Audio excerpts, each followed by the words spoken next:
A rivalry renewed. It's the Tiger Cats and the Argonauts. It doesn't matter what time of year it is, although it is 14 degrees. It feels a little bit like playoff weather, but hey, we say that every time these two teams come together as we welcome you to Hamilton Stadium. Marshall Ferguson alongside Paul Lapalisse. Lapo, how are you? Good to see you. We're back. Football. Yeah, we're getting back into this thing.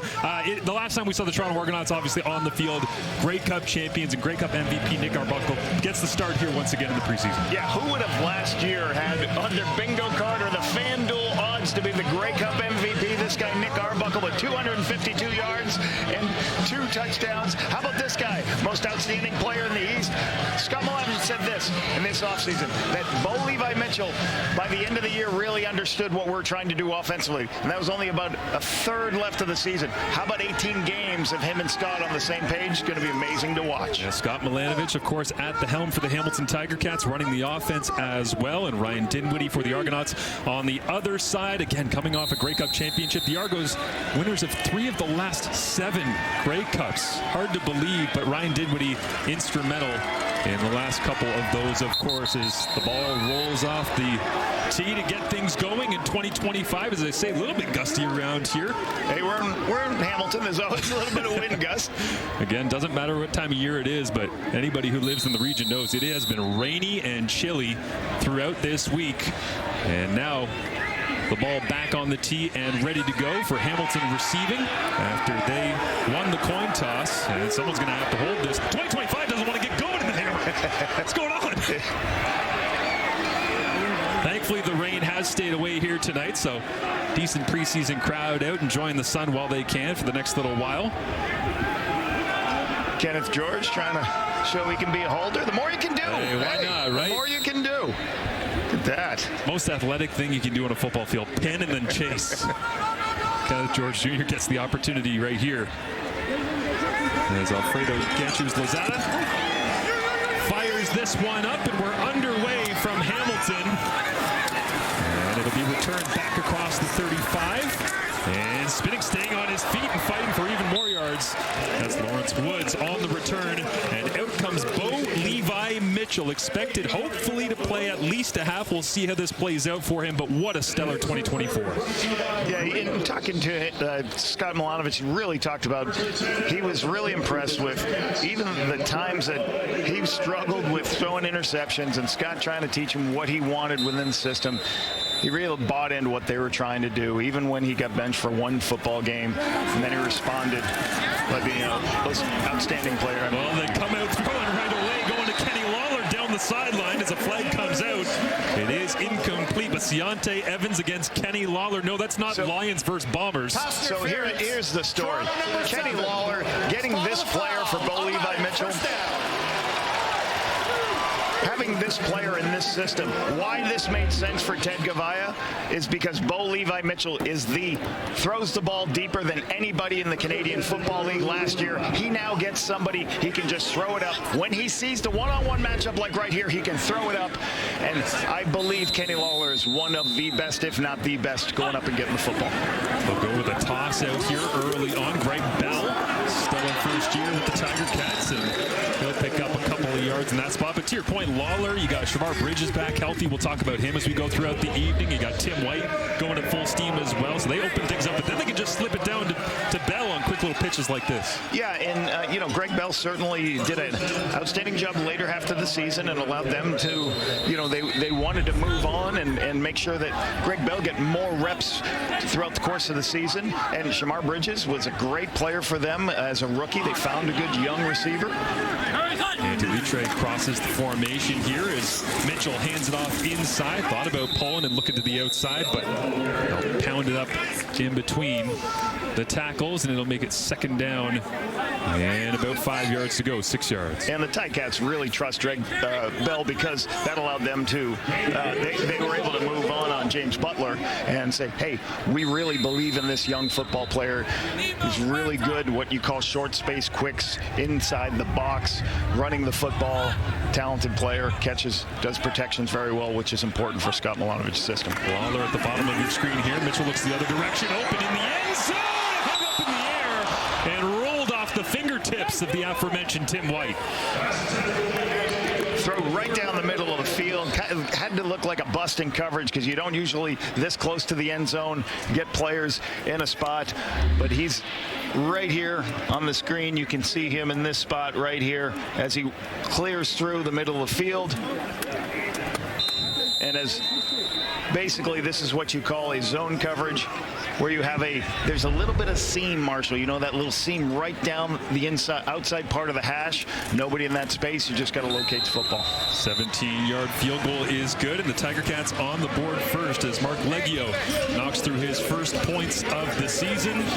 Just a couple of minutes in, and all those jugs reps that you take in training camp to get ready for the preseason, and then you get one laid up in the end zone. We'll be back to Hamilton in just a moment. Well, your Grey Cup MVP, Nick Arbuckle, back under center here today against the Hamilton Tiger Cats. The last time we saw him, he was just ripping it up and down the field out there in BC Place. I think he did great in that football game, and he understood what to do. Winnipeg dropping everybody in coverage. He found the seams in the defense. He was able to take a lot of underneath throws. Yes, he had 2 interceptions. One of them was a tip ball by Willie Jefferson. So I thought he played great in the Grey Cup. He's going to have to help this Argos team early here. Handed off inside to begin with Deontay McMahon getting his first touch, and that's close to a first down. Looks like it'll just be shy. But Arbuckle, 31 years old. Hard to believe when I'm prepping for this game, getting back into the flow of things, and how many years have guys been? 9th year? Like, how has Nick Arbuckle been in the CFL for 9 years? And, you know, the biggest thing with him is he's got a 10-15 career record. Watching his stats and see what he's done, 27 touchdowns, 32 interceptions. Yeah. If he can clean up the interceptions, I think teams are going to really trust to make him the guy to run the organization and be their starter. And 2nd and 1, handed off inside. Deontay McMahon running hard through contact as they cross the 55 and already into Hamilton territory. But McMahon at 5'8", 185, he's bringing everything he's got. All 185. He drops his shoulder, gives a little stiff arm. It has a great shot.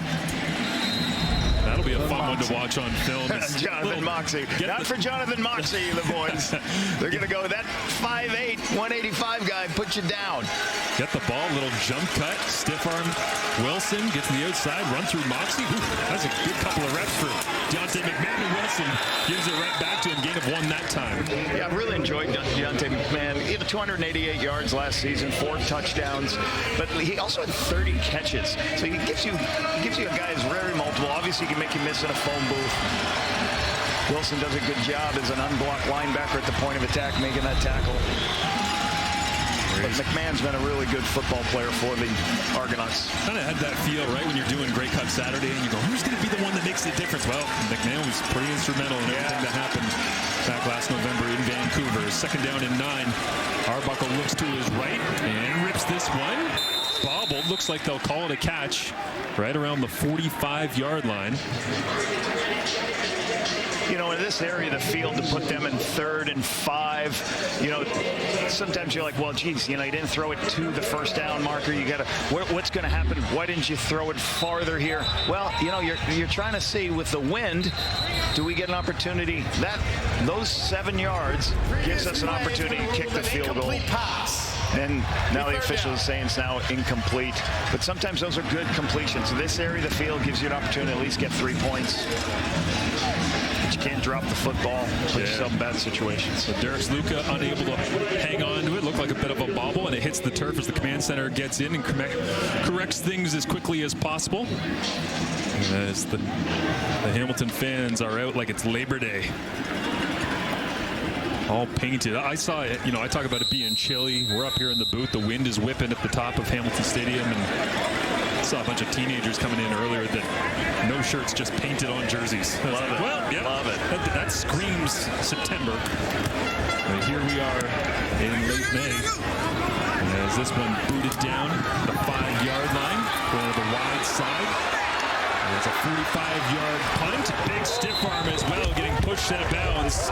But the physicality on cue. Isaiah Wooden trying to make a name for himself. A couple of returners back. Wooden gets his opportunity and makes the most of it. Little stiff arm into the 3-0 sideline. 3-0 Hamilton.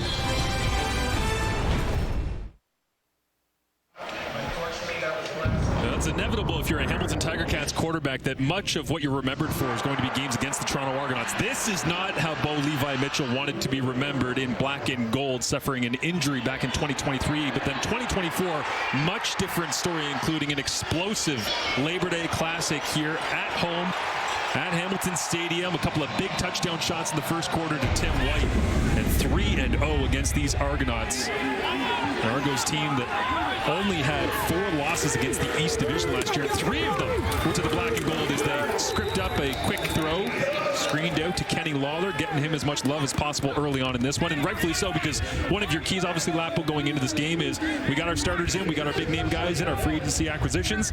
Let's get them some love, get them into the flow of the game as quickly as possible. Yeah, and you're going to want to make sure that Kenny gets touches whenever you get opportunities to, and certainly last year with so many, they have 4 receivers in the top 20 receiving. You add Kenny Lawler to this mix. Now you've got plenty of weapons for Bo Levi Mitchell to play with.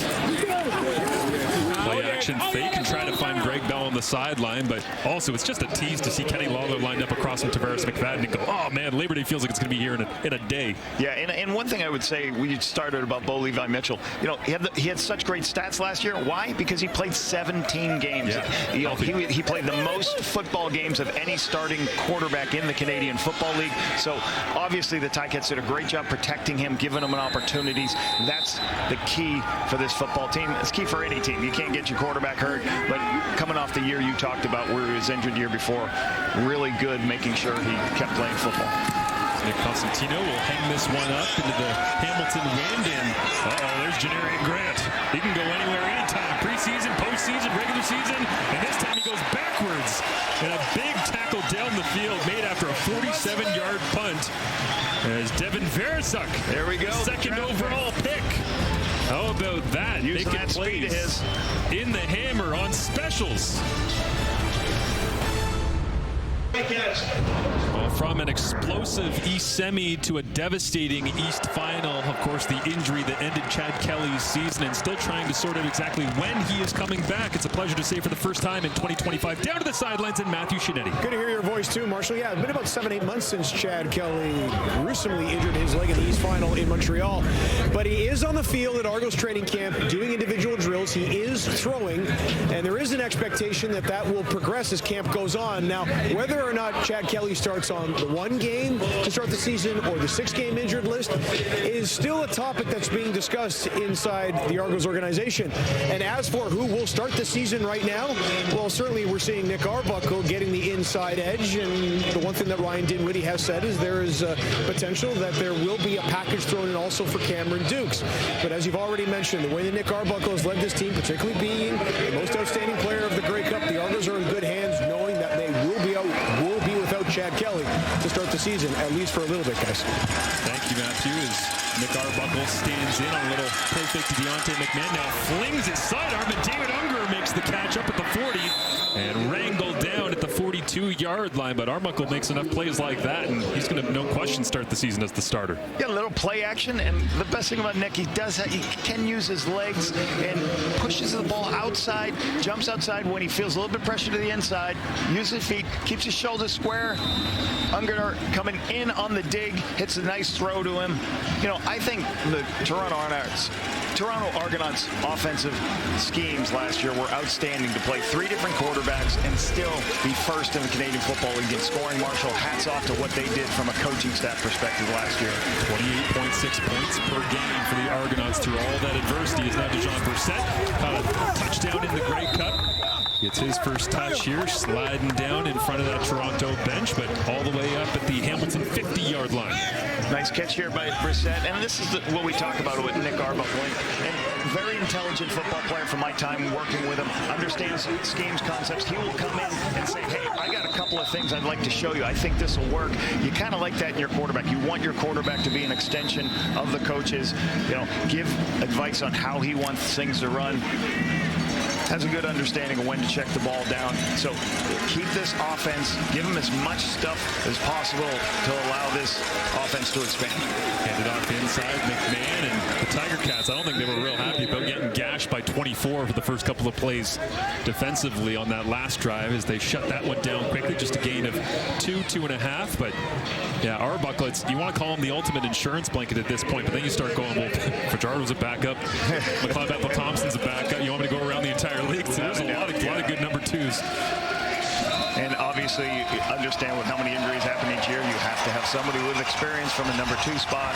And, fresh changes for a lot of those guys. Jake Mayer is another one, right? Gets an opportunity to go to Saskatchewan. Taylor Powell here in Hamilton as well. It's blitz on as Arbuckle throws right into the blitz, and it's David Unger. Catches it, but short of the first down marker. And we'll see how much fun the Argonauts special teams unit or Ryan Dinwiddie on offense want to have at this point as they'll keep the offense on. Staring down third and about 4 yards to go.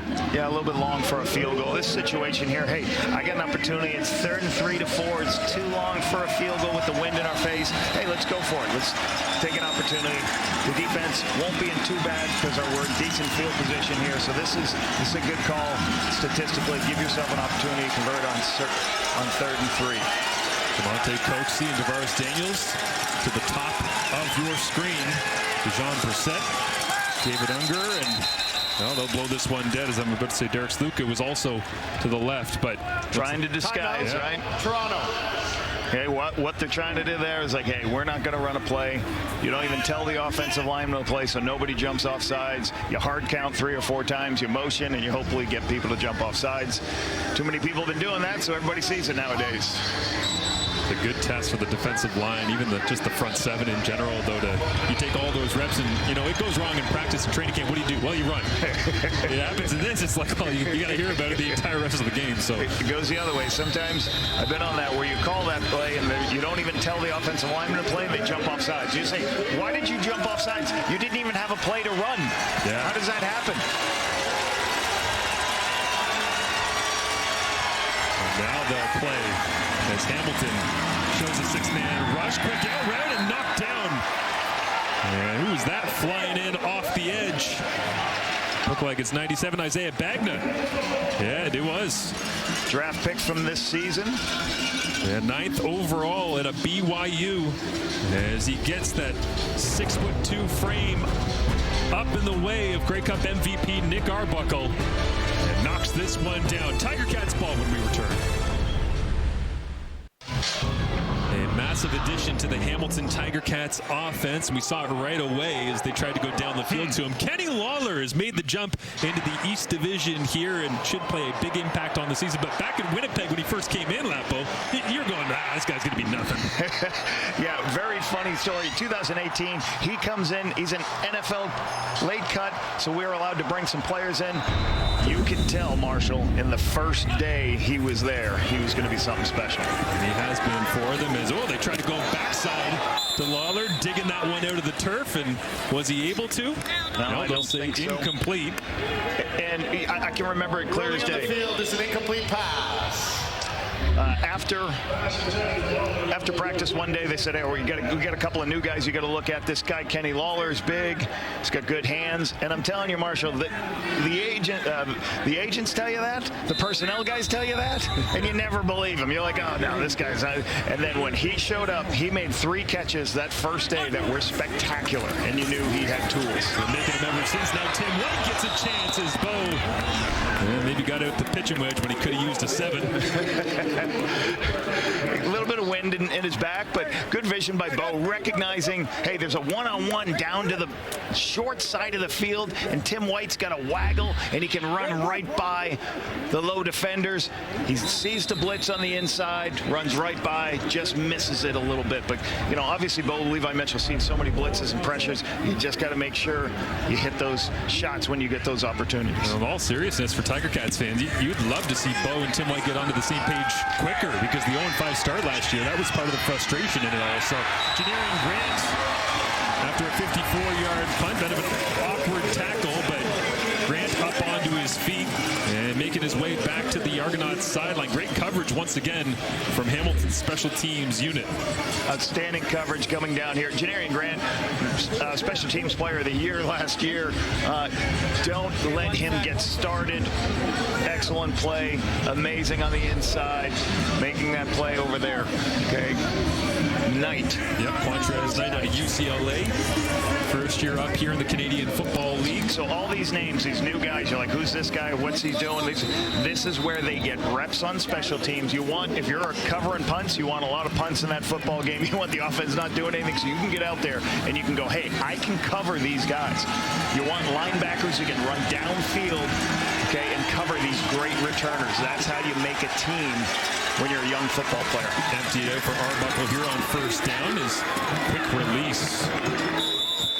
And once again, complete to Derek Sluka as he continues to add to his tally. He's actually listed as the 4th string slot back in this football game, but he's been getting plenty of reps early on, a couple of catches. Yeah, he's our 3rd receiver, and, you know, Nick Arbuckle's recognizing coverage, too. Brent Munson, for some reasons, coming out and saying, hey, it's preseason, but I'm going to blitz you guys. Set the tone, yeah, he's got 3 straight blitzes, and Nick Arbuckle's seeing it.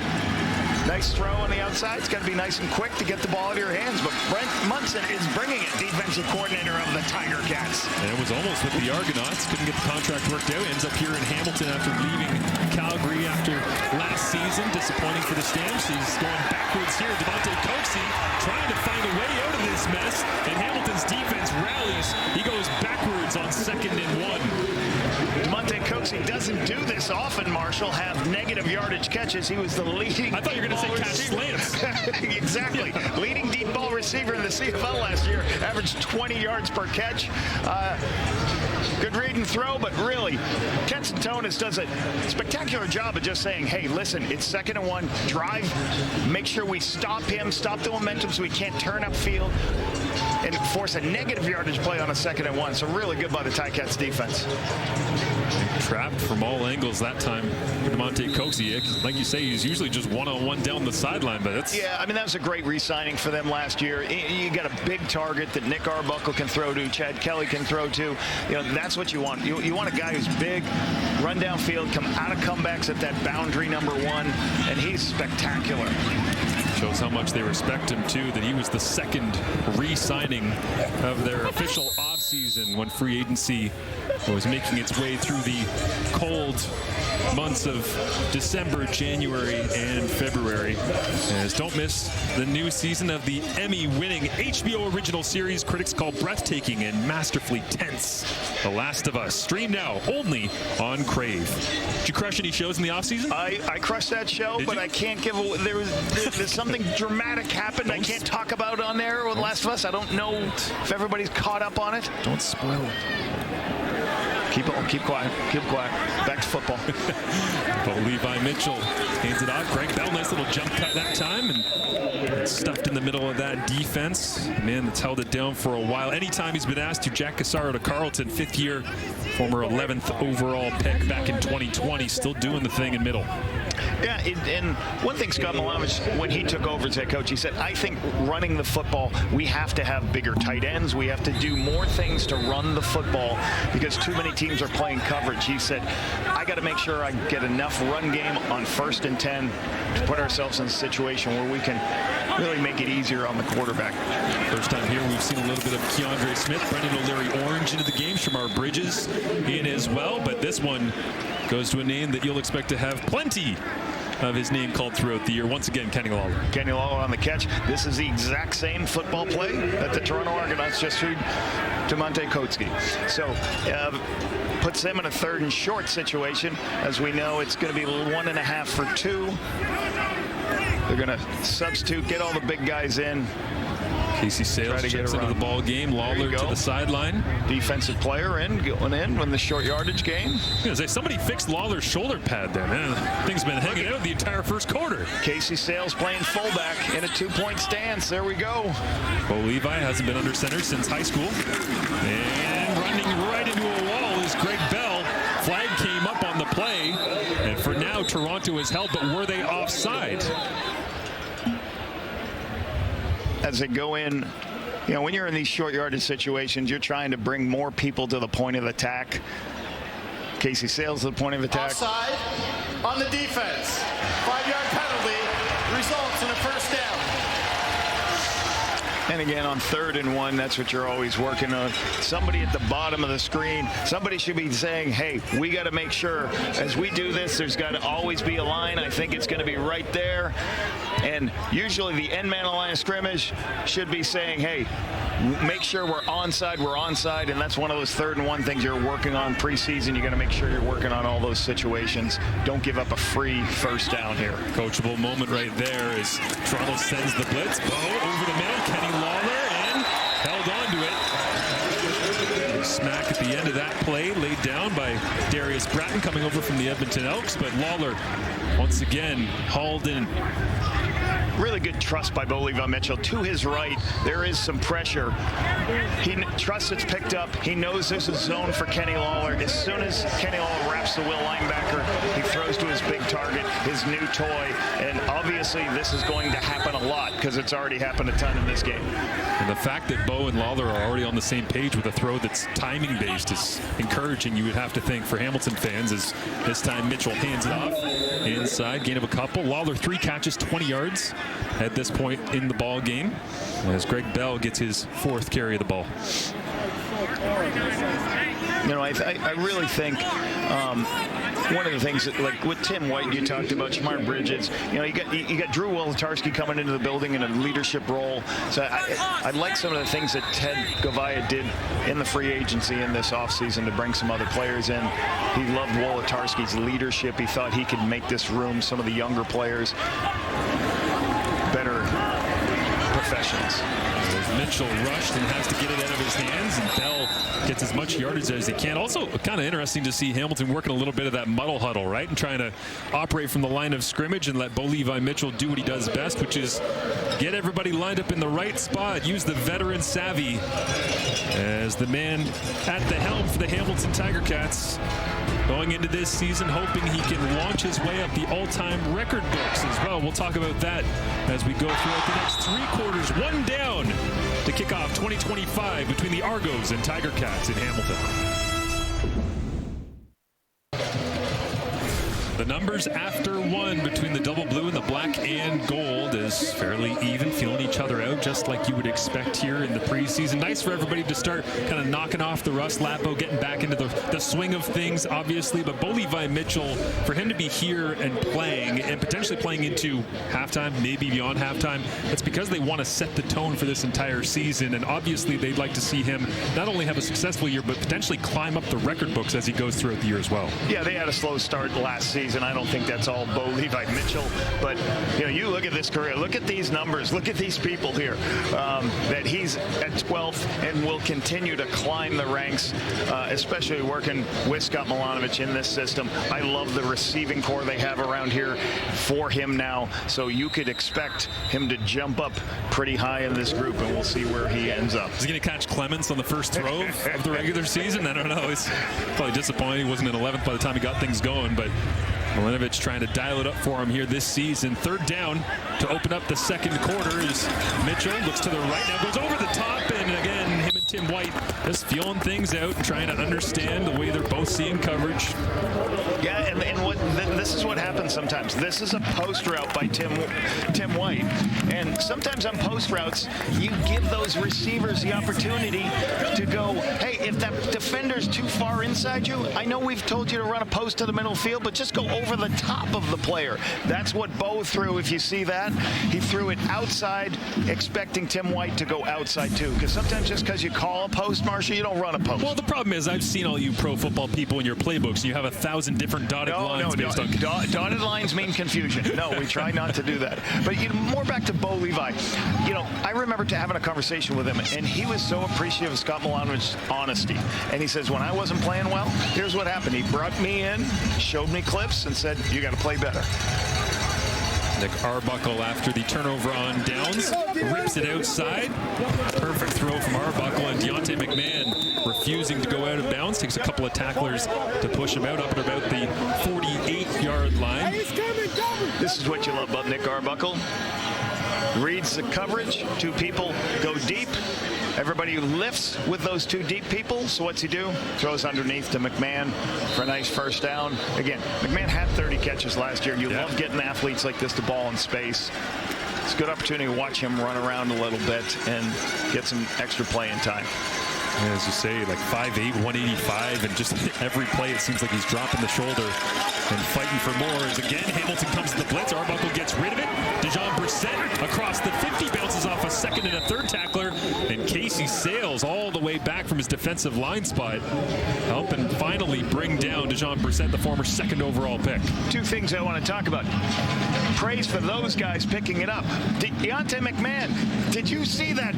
He blocked the middle linebacker in the hole. All 180 pounds got in there, and then that's what happens when blitz. Nick Arbuckle trusted it, saw it, throws it out to Brissett, and again, you're in trouble when you're in a one-on-one situation. Brissett makes a miss to get the big extra yardage. I think McMahon just did the old, sometimes it's better to be a speed bump than a stop sign. On the block is now perfectly timed throw and slashing through coverage. And it's Herji Mayala making the play as the 2019 drafted receivers come alive. 8th overall to Calgary, and now here in Toronto. Once again, there's extra people coming on a blitz. You'll see the free player to the right. What does that mean? Nobody can cover him. Nick Arbuckle gets the ball with his hands quickly. I guess Brent Munson did look at some blitz packages in the offseason. He's been waiting to play them and show them early. Defense coordinator of the Hamilton Tiger Cats. But great reads by Nick. You know, Nick's getting the ball in his hand, recognizing the pictures, keeping them on the field. MVP looks like mid-season form somehow here in the first preseason game as he flips it underneath. And a big collision that time. Did the ball pop out as well as Coaksey was the one who hauled it in. Ryan Hunter trying to dig it out, but for now, it's in the hands of Tywin Garbett, one of the many Blue Bombers who came over with Ted Gavaya coming to the Hamilton Tiger Cats. There's a catch and a fumble. And they'll say Hamilton football.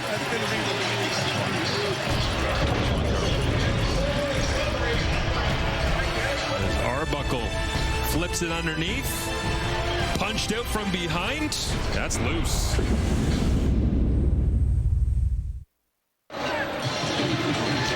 One of the things that needed to be done better by this Hamilton Tiger Cats defense was taking the football away. And what do? How does that happen? Sometimes when you hit hard and fast, you got Garbett here. Spectacular hit from behind, comes with speed, comes with power, goes to strip the football. And that's what this defense needs to do more of to help this offense this season. Dustin Talbot coming down from his boundary halfback position as well. Stavros Katsantonis had the first lick that was laid. And so Bo Levi Mitchell gets possession back after turnover on downs in the last possession. Keandre Smith makes the grab here, spins away from Jack Cassar. As Keandre, career high 933 yards last season, 7 touchdowns in 2024 after having none the previous season. Yeah, and a 4th-round draft pick's done very well for this football team, and somebody that I really felt that, you know, really had a good relationship with Bo Levi Mitchell as the season went on, right? Certainly built up his confidence in his quarterback, and as Bo stayed healthy throughout the year, Keandre Smith got more and more looks. Lots of motion for him, as you see on this play as well. They'll hand it off. Bell thought about going down the middle, found some breathing room, and slashes his way to the 39-yard line.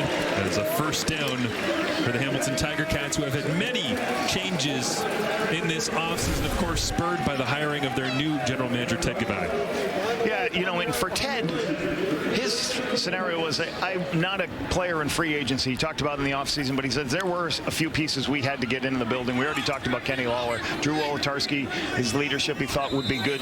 Julian Hauser, his gut relationship with his defensive coordinator, Brent Munson. So they were able to get a bunch of pieces to bring into the building and get better. The Tiger Cats churning out the yards. And one of the guys that we didn't get a chance to talk about right there is Big 66, Liam Dobson. Offensive lineman came over from the Bombers. That's an interesting thing. You know, you see a general manager leave one organization, come to another one. Well, he's got a relationship, one with the agents, one with the football player. So you're always going to see a number of players from that previous organization. That's why you see 5 Winnipeg Blue Bombers on this roster. And not just, you know, Johnny Augustine was a signing, right? You get a lot of guys that, you know, can help Ted understand what he's trying to build here. Augustine just got his first touch of the ballgame. Now he gets his second and running hard across the 50. Augustine 2 for 2. One of those former Bombers and pushed it out of bounds. And 6 years with Winnipeg, 5 of those 6. He had never less than 25 carries, never more than 65. He was the model of consistency as the number 2. Watch him recognize coverage, bounces it outside. So what the defense collapsed on the perimeter. You don't have any contain. Really good recognition by him, recognizing the outside. Contain was lost, bounce it outside. Good speed, Johnny Augustine. I loved coaching this guy for a couple years in Winnipeg. Impressive young man. And a really good football player. Averaging 17 yards per carry on his first 2 of the season. So keep that up and he might have the starting job. But brought down this time at the 30-yard line, gain of just a few. The Tiger Cats working the left side of that offensive line as Brandon Revenberg, the veteran, 10th year at a Grand Valley State. Hard to imagine that Rev has already been in Hamilton for a decade, but continues to be a contender for most outstanding lineman year over year, and they are pushing that left side right now with the running game. And back to Johnny Augustine. I mean, for me, to be a coach and have a veteran pass protector, running back on your roster, that's a national. You love having that opportunity. It gives you so much roster flexibility. If there's an injury, he could possibly play games for you. It's out of the hand quickly here for Mitchell and unable to turn upfield, but once again into the hands of Johnny Augustine, and it will be 3rd down. And Bo already saying, just stay on the sideline, guys. It's fine. We didn't get the last one. Give me another shot. I think it's going to be a little too long for that. I think Scott Milanovic just wants to take the points. You know, preseason, that's what really matters, is taking the field goals. Hey, we gotta see, evaluate everything. We gotta check the field, special teams coordinator. Hey, we gotta watch the guys. We got bodies. We gotta watch the guys covering, right? Did you guys hear field goal 1 or field goal 2? We got the big guys in. Yeah. Make sure everybody gets off the sideline. Play clock doesn't run down. You know, all the boring stuff, that the way that football games are won. It's not boring. Never boring. Legio 1 for 1 so far, and thrashes this one through the uprights. And Hamilton adds to their insurmountable preseason lead. Up 6-0 is Constantino. Nice hold right there. Blowing around in this typical Hamilton breeze. Legio powers it through.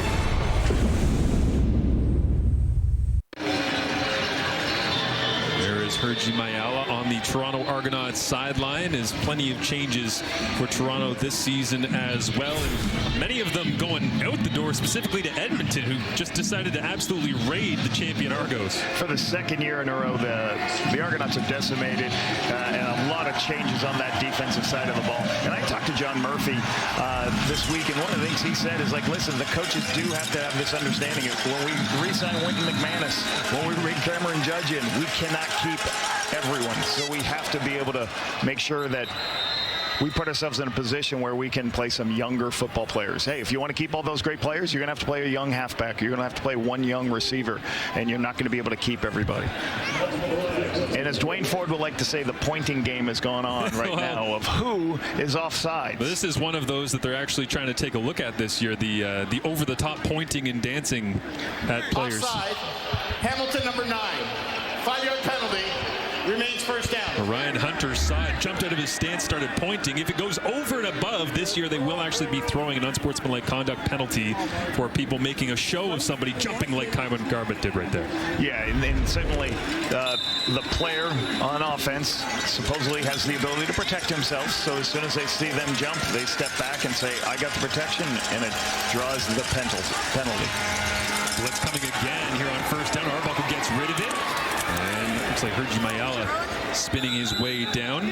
Tackled by DQ Thomas, working at that weak side linebacker spot, number 20 in the black and gold. Throwing into the blitz, very good thing to do. Nick Arbuckle sees pressure from his left. Sees pressure coming over from the left-hand side. You'll see a pressure right here. Mayala replaces that space. That's where the ball goes. Nice throw.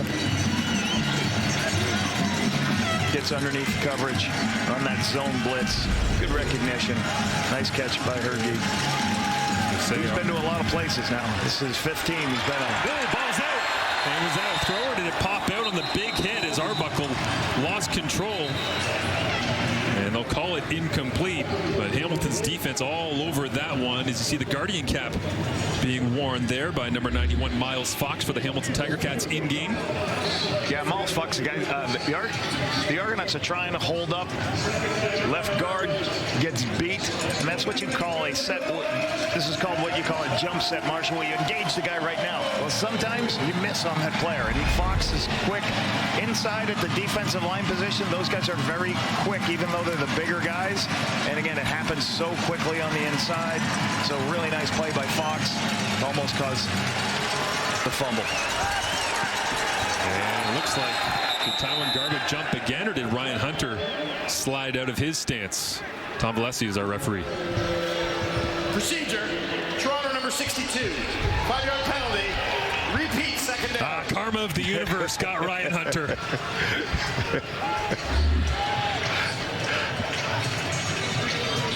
Right there.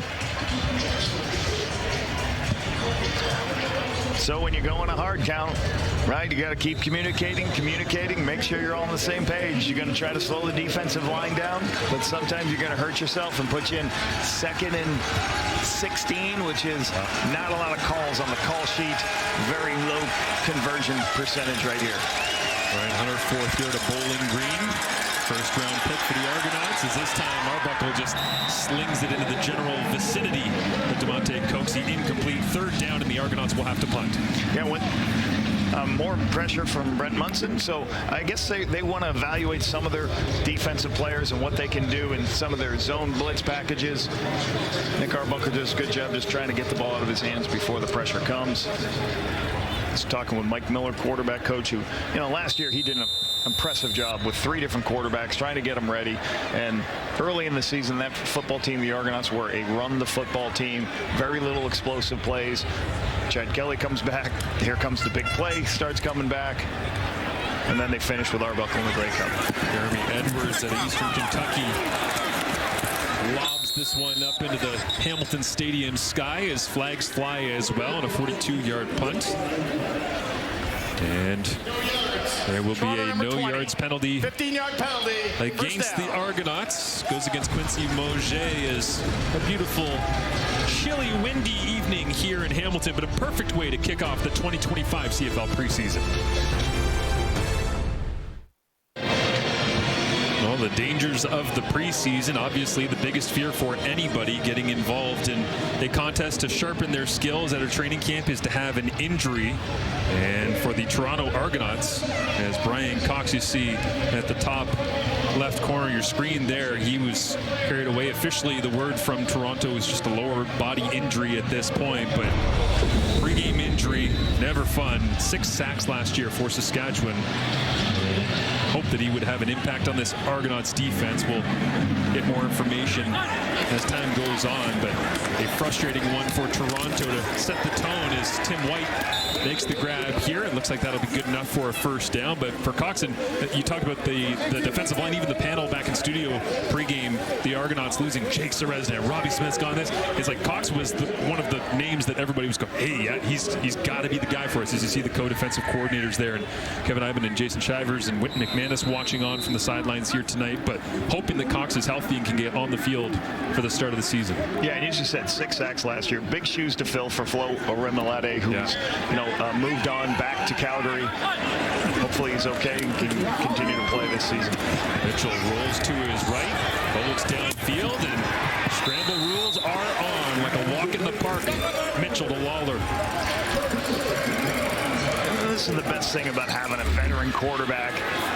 He feels protection go down. I start feeling a little bit of pressure to my right side. I'm going to cop out, move to his right, wait for Kenny Lawler to come back. What you call scramble rules. The deep route's going to come back to him right on the sideline at the 1st down marker. Keep it moving, keep the chains moving. Again, you really get the sense that Lawler and Mitchell are on the same page with just about everything right now, which is crazy because they haven't played together before. But I mean, whether it be timing routes or scramble rules in between coverage. And you can see a little bit with Keandre Smith making this catch here on the sideline for an 8-yard gain. What Scott Milanovic and company want to do? They want to get in these sets to run the football, and when they run the football, all of a sudden here comes these play-action shots. There's a deep ball potential there. He took the underneath throw to put themselves in 2nd and short. Give them good opportunity to run the football if they want. Mitchell hands it off. Greg Bell, jump cut again. Strong part of his game, picks up the first down on 2nd and 3. So playbook wide open inside 5 minutes remaining in this first half, with Mitchell on the offense already into Toronto territory. You know, you go back to Brian Cox, and you know, this defense did so well last year sacking the quarterback, Marshall. You know, and that's going to be interesting to see how do they get. You know, they got DeMarcus Christmas in now. Derek Parrish is a very good football player. I'm excited about him as defensive end. So it'll be interesting if they can keep the sack totals like they did last year. Well, Mitchell gets hit as he throws this one. Flag comes up as Bo onto his feet. And it looks like it'll be a hold going against the Tiger Cats. So back them up here on the first down incompletion, or will they decline? No, Ryan Dinwiddie wants to back it up. Once again, a play action pass as Bo goes to scramble. A little bit of hit. Fans kind of want a penalty. Not going to get one. Not good for Bo to take a hit or two in the preseason too, though, right? You can't go into week 1 without having been touched. You know, and sometimes those holding calls are going to come when you're moving around too much. The quarterback has to scramble too much. Offensive linemen don't know where they are, tend to hold, back you up, put you in 1st and extra now. I'm sure Bo agrees. Just what he wants is more hits on that body after a long, tenured, successful career. This one nearly thrown directly into the face mask of number 91, Anthony Lanier, the second, who mentioned his names and turnover and all the rest. He was the one that got the hit on Bo, and then looked like that almost went square into the 9-1. Another new player into the organization, right, over from the Riders. Does a great job. He's standing up tall. Sometimes when you can't get to the quarterback, just throw your hands up, try to make a play. Almost gets the big man interception that everybody loves. That's in what we Canadian need. Football. Big man interceptions and big man touchdowns. 6'5", That's what people are asking for. Bo on 2nd and 20. Dances to the right, sets his feet, throws this one into a tight window. Tried to go right off the ear in coverage. Daniel Kwamu couldn't make it work. Daniel Cuomo is in a really good position to make a play on the ball. I believe I can't really see him as he moves, so he's just trying to throw this ball. This is what you do. You take your big player, you throw a dig in the middle of the field, and hopefully he's over the top of the linebackers. But it's kind of hard how far he went in. Cuomo's right there. You can't see him from the quarterback position. You can't see him because he's too far to his left. You can tell the confidence flowing for Mitchell, though, as he's throwing that one about 3 windows ahead. As this one, flag comes in, likely no yards against Knight on a 47-yard punt. As we look back at Deshaun Amos and the success that he had with the Toronto Argonauts, of course, in the Grey Cup and making plays all season long, but he swapped out the double blue and decided to make a trip down the QEW. Matthew Shinetti has more. Well, you did go ahead and mention that the Argos couldn't keep everybody, and Deshaun Amos, who did have an interception in that Grey Cup in BC last year, was one of the casualties as the Argos were adjusting their cap to keep Whitten McManus. And as I was speaking to some of the Hamilton Tiger Cat fans who were wearing new Deshaun Amos jerseys, there was an interesting little message that he wrote on one of the jerseys, and that is the universal Ticat message of Argos suck. Now, as an intrepid journalist, I did show those images to the Argos to see what their reaction might be. There were a few snickers, a few shaking heads, and a few of the players would look at me and say, oh, that's how it is. Guys. Well, first of all, I would like to say Matthew Shinetti is an intrepid journalist. He does a lot of great work. That might not be one of the best assignments he's ever had, but you know what? We won't hold it against him here in the preseason. We've hit the 3-minute warning. Hamilton leads 6-0 over the Argonauts.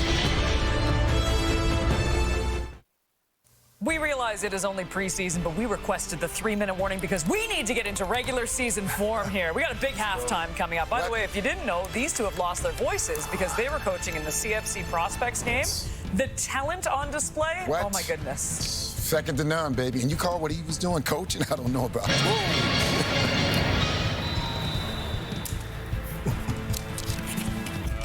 Milt is never going to let Chelsea live that. Milt Stegall with another win, 2 in a row. Cam Dukes is in the ball game for Toronto. Takes a big hit in the backfield. As this one looks like it is intercepted. It is for Hamilton. So Cam Dukes comes into the game, takes a massive hit, and throws an interception. Man, that could not have started any worse for Cam. Yeah, Cameron Dukes, he's trying to take the shot down the wide side of the field on the sideline. The corner's in a low position, but you got to see the halfback.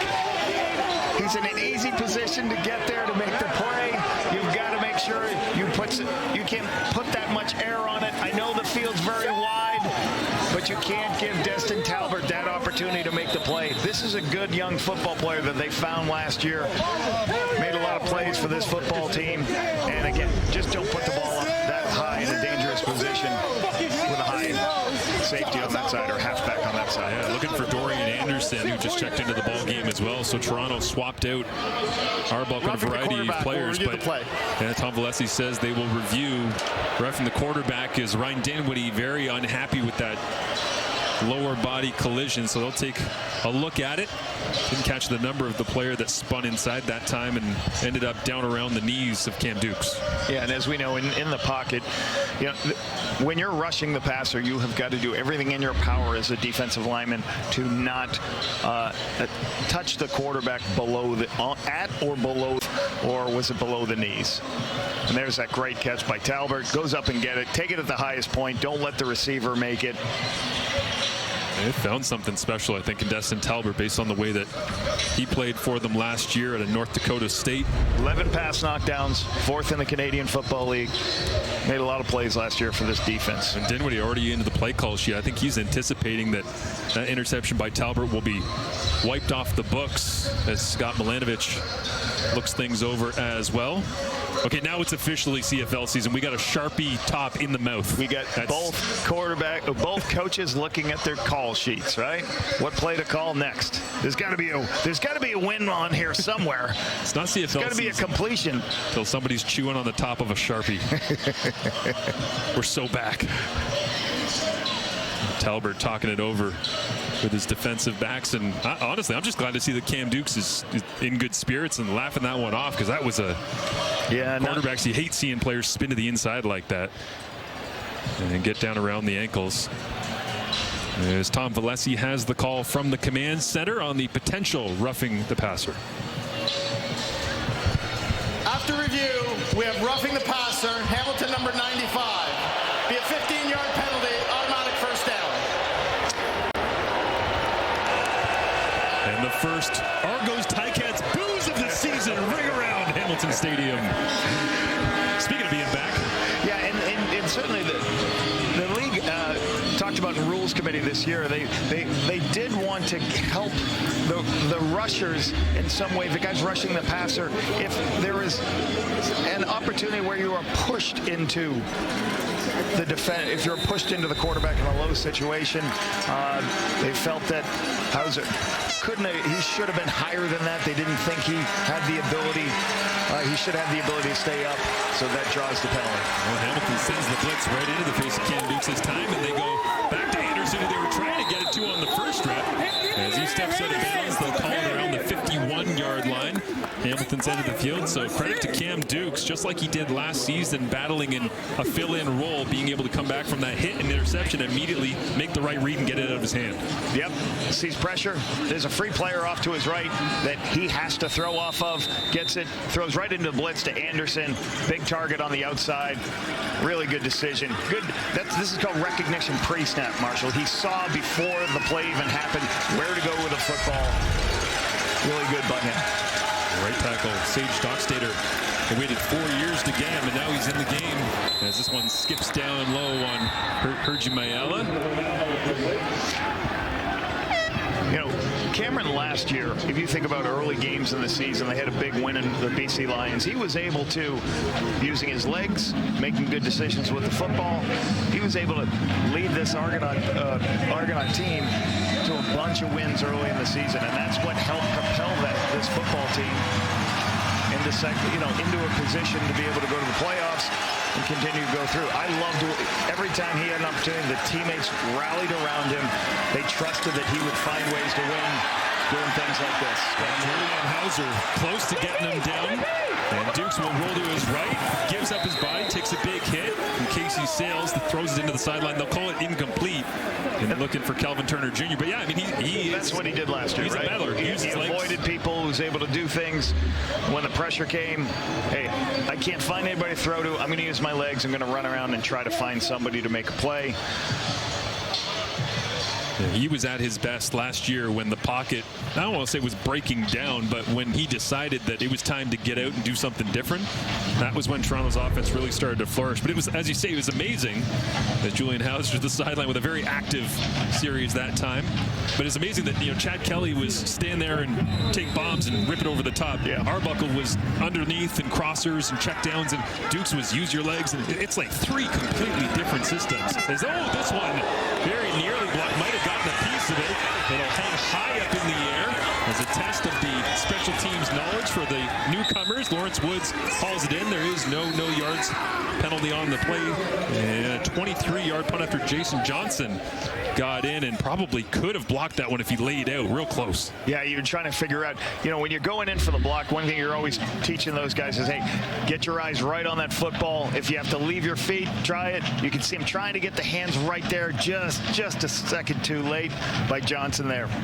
Well, my favorite part of that slow-mo looking directly into Jeremy Edwards, the punter's face, was that half moment as he's putting the tip of the ball down, and you see his eyes just look up and go, oh, he's coming free, eh? All right. Well, let's see how this one goes. Tried to get into it, but 23-yard punt, so Bo Levi Mitchell stays in the game despite Arbuckle being out. As the starter on the other side, hands it off once again. Greg Bell gets his 7th carry of the ball game. That one goes for 8. I think this is going to be an interesting thing for the Toronto Argonauts defense, because one of the things they've done the last 2 years, and obviously they've had a lot of talented players that have gone out, they were the second best team in the Canadian Football League against the run, Marshall. And, that's key. If you can, they were very successful stopping the run, forcing people to pass, and they got a bunch of takeaways when people are throwing it on second and long. So this will be interesting whether they can hold up against the run this season. See Lanier signaling around in that defensive line for the Argonauts, trying to get everybody set, but on 2nd and 3, Bell continues to churn the legs, driving forward until he's brought down by Greg Reeves, number 99, in the middle for that Argonauts defense here tonight. Yeah, I'm looking forward to seeing DeMarcus Christmas. Is that player, 6'4", 305 pounds, Florida State player? Can he be a force on the inside? Flags come up. It looks like Brendan O'Leary Orange might have gone for a jog a little bit early on the waggle. Offside. Hamilton, number 4. 5-yard penalty. Remains first down. I mean, I want to claim that it's, start of the season. Brendan knows. He's Canadian he's guy. Not a rookie. He's not a first-year guy. Played Nevada, but he's been around. Keep your focus. Keep your focus on. No huddle here. Yeah, Bo doing a lot of work at the line of scrimmage, getting some quality reps in at home in the preseason. As the rush is on, steps up, and nice throw that time by Mitchell, just off the hands. Incomplete. Keandre Smith wants that one back. Yeah, when you're in these second long yards, you don't get many opportunities with people open. Keandre Smith found the hole in the zone, something you would call a flood route, where they flood the sideline. It's over there, just a little bit outside of him. He's in between the low player and the high player. Just didn't finish. So Bo now 9 of 17, 68 yards. No touchdowns scored as of yet for either of these sides. Mitchell tons of time now, and he'll check it down underneath. Greg Bell will do the rest, looking for the sideline. And where did he get to? Up around the 50. And that should leave it with third and a couple of yards to go. And right away, Nick Constantino comes off the sideline. The punting unit for the Hamilton Tiger Cats, led by their special teams coordinator, Dennis McKnight. And this is what you want out of your quarterback. There's a bunch of people dropping in zone with only a three-man rush. You can't find anybody open, so what do? You check it down, give yourself an opportunity. You only got 3 more yards to get that first down, so you don't force anything inside. Put themselves in a bad situation. Really good by Bo there.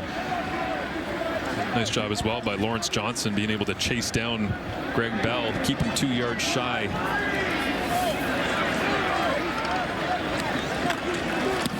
His punt sent away by Constantino. Fades its way down after 43 yards and a nice special teams tackle, man. Quantrez Knight making a name for himself. Getting down the field as the 2025 Men's World Championship live from Stockholm, Sweden concludes tomorrow with the gold medal game, as it will be coverage beginning at 2 p.m. Eastern, 11 a.m. Pacific on TSN, Switzerland, USA. And the Ice Hockey World Championship again in Stockholm. Tune to TSN for that one. And, of course, more preseason football as we roll in less than 2 weeks away from the start of the CFL on TSN regular season. These Tiger Cats will be on the road in Calgary. Levi Mitchell going back to McMahon to kick things off against Vernon Adams Jr. in the new look stance. As Dukes again using the legs, dives his way forward, gives himself up just across the 30. And with 1:05 remaining, good chance to get the hurry-up offense alive and well in the preseason. Second and short, they're going to go a quick wedge with tempo so they can conserve as much time as possible so they can get back up with 59 seconds so they can try to head down the field, get at least a field goal. Now, preseason, you're on the sidelines and you know that you're going to go ahead and do the wedge. Do you call the second play ahead of time where it's, hey, wedge first down and here's what you got? Well, you can do that, but with the communication headset, it's so much easier. You can be able to just tell them the next one after you know what you got for yardage. We'll whistle it in now. Clock rolls.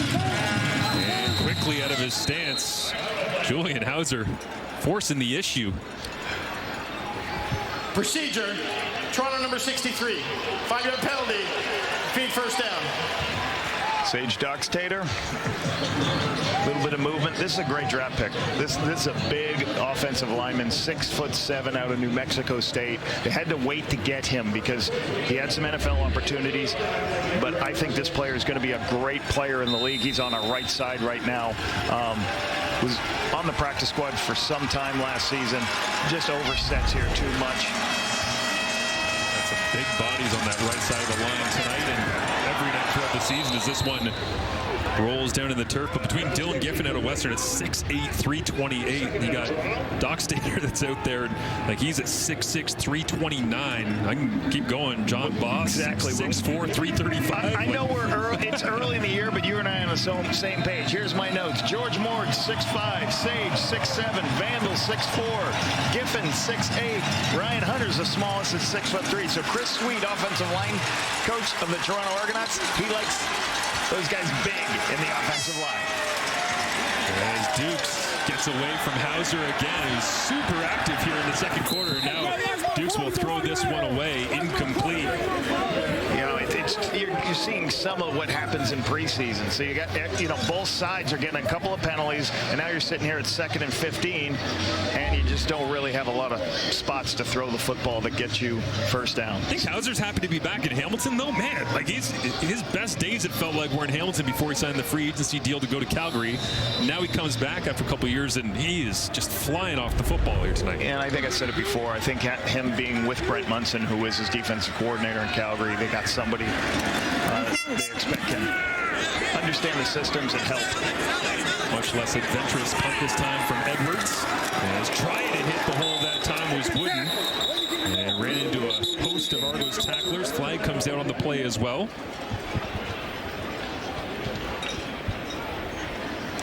During the return, illegal block. Hamilton number 78. 10-yard penalty, first down. Cameron McDonald flagged there. Levi Mitchell and the Tiger Cats offense gets backed up with 30 seconds remaining in the half. Interesting thing for the defense here. With so many changes, one of the things I talked to Kevin Iben about, co-defense coordinator last season, is how do they find a way to get this defense gelling when there's so many new pieces? And this was the conversation I had with him last year. Yeah. And one of the things he did say is something he learned from Rich Stubler was, hey, we're going to meet as much as we can together. Normally defensive groups, they break up. DB coach, linebacker coach takes his guys, D-line coach. They try to spend as much time together on defense, and they hope to build that relationships they need early in the season. Mitchell checks it down underneath and incomplete. Is running right through it that time. Could have had a look, maybe Daniel Kwamu. Yep, Daniel Kwamu is right there.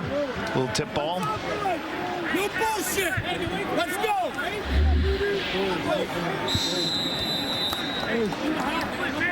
Bo getting through his progressions, looking to the left, doesn't see anything in the legs, flips his hips, tries to find the back. Plenty of playing time for both Bo and Greg Bell. We'll see how long they stay in the game here as the offensive line units continue to roll through. But Tim White at full speed, now turning back into traffic, and Tim gets walloped. Pops up onto his feet at the 42. Be interesting. We got a 3rd and 3 coming up here. 15 seconds left. They're going to try to draw him off sides here. If you're coaching Tim White, though, the coaching point in this one's got to be, hey, preseason, 15 seconds left in the half. Please don't run back towards the large people. Don't get hurt. You're a gazelle. Here comes victory offense, last play right here. And they go big team, and Mitchell will kneel it out. Taylor Powell, backup quarterback for the Tiger Cats, patiently waiting for his opportunity to make a statement. But Bo Levi Mitchell here to get his work in tonight. The Argonauts scoreless in this first half for the highest scoring team in the Canadian Football League last year. And Toronto will have their choice to kick off the second half of whether to kick or receive. Got a feeling Toronto's taking the ball, and Ryan Dinwiddie's going to say, hey, start of the second half, let's go and put this thing in the end zone. Yeah, from a coaching perspective, what goes on here, the head coach is going to have certain scenarios of like, all right, we're going to start flipping our roster now. We're going to start getting people out. And Bo Levi Mitchell probably is not going to stay in when they start changing the offensive line. So that's what you have to figure out. Let's find out from the man himself. Matthew Shinetti is field side with Bo.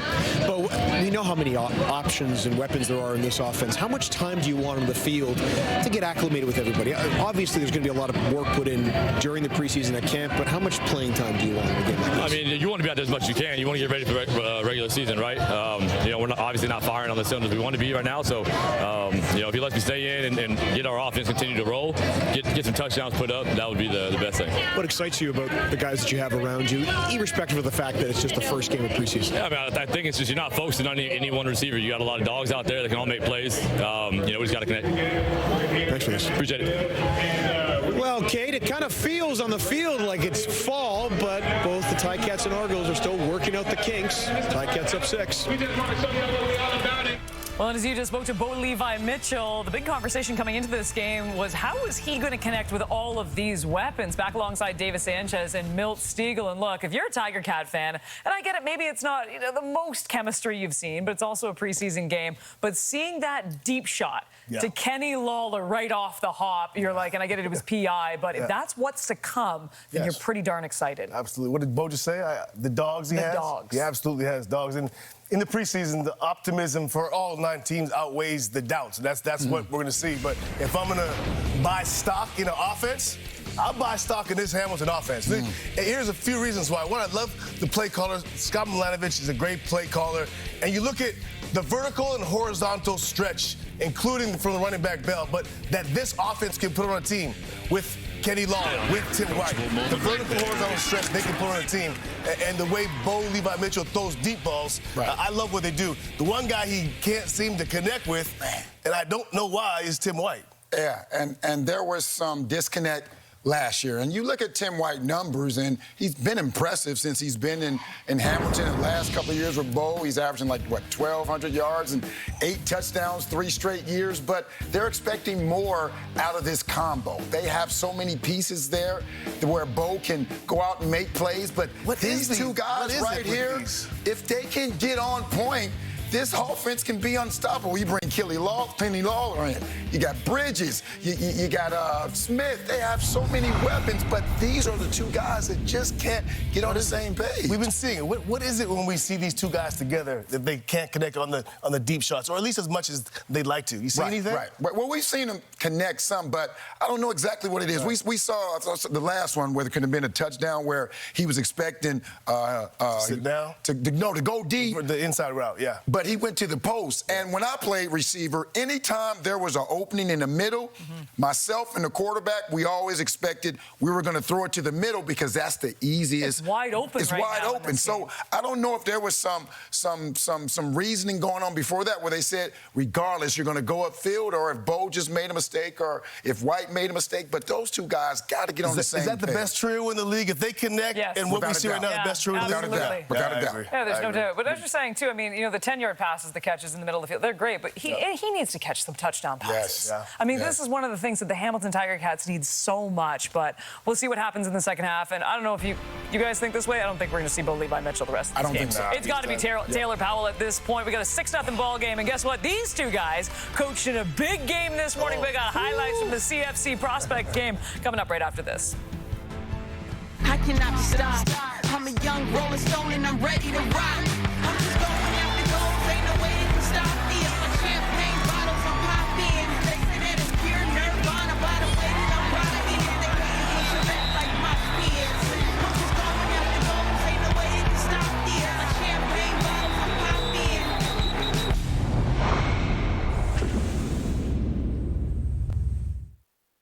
All right, preseason continues Friday. It is our last preseason game on the network before the regular season begins the following Thursday. Montreal Alouettes taking on the Ottawa Red Blacks. You can see it 7 Eastern, 4 Pacific.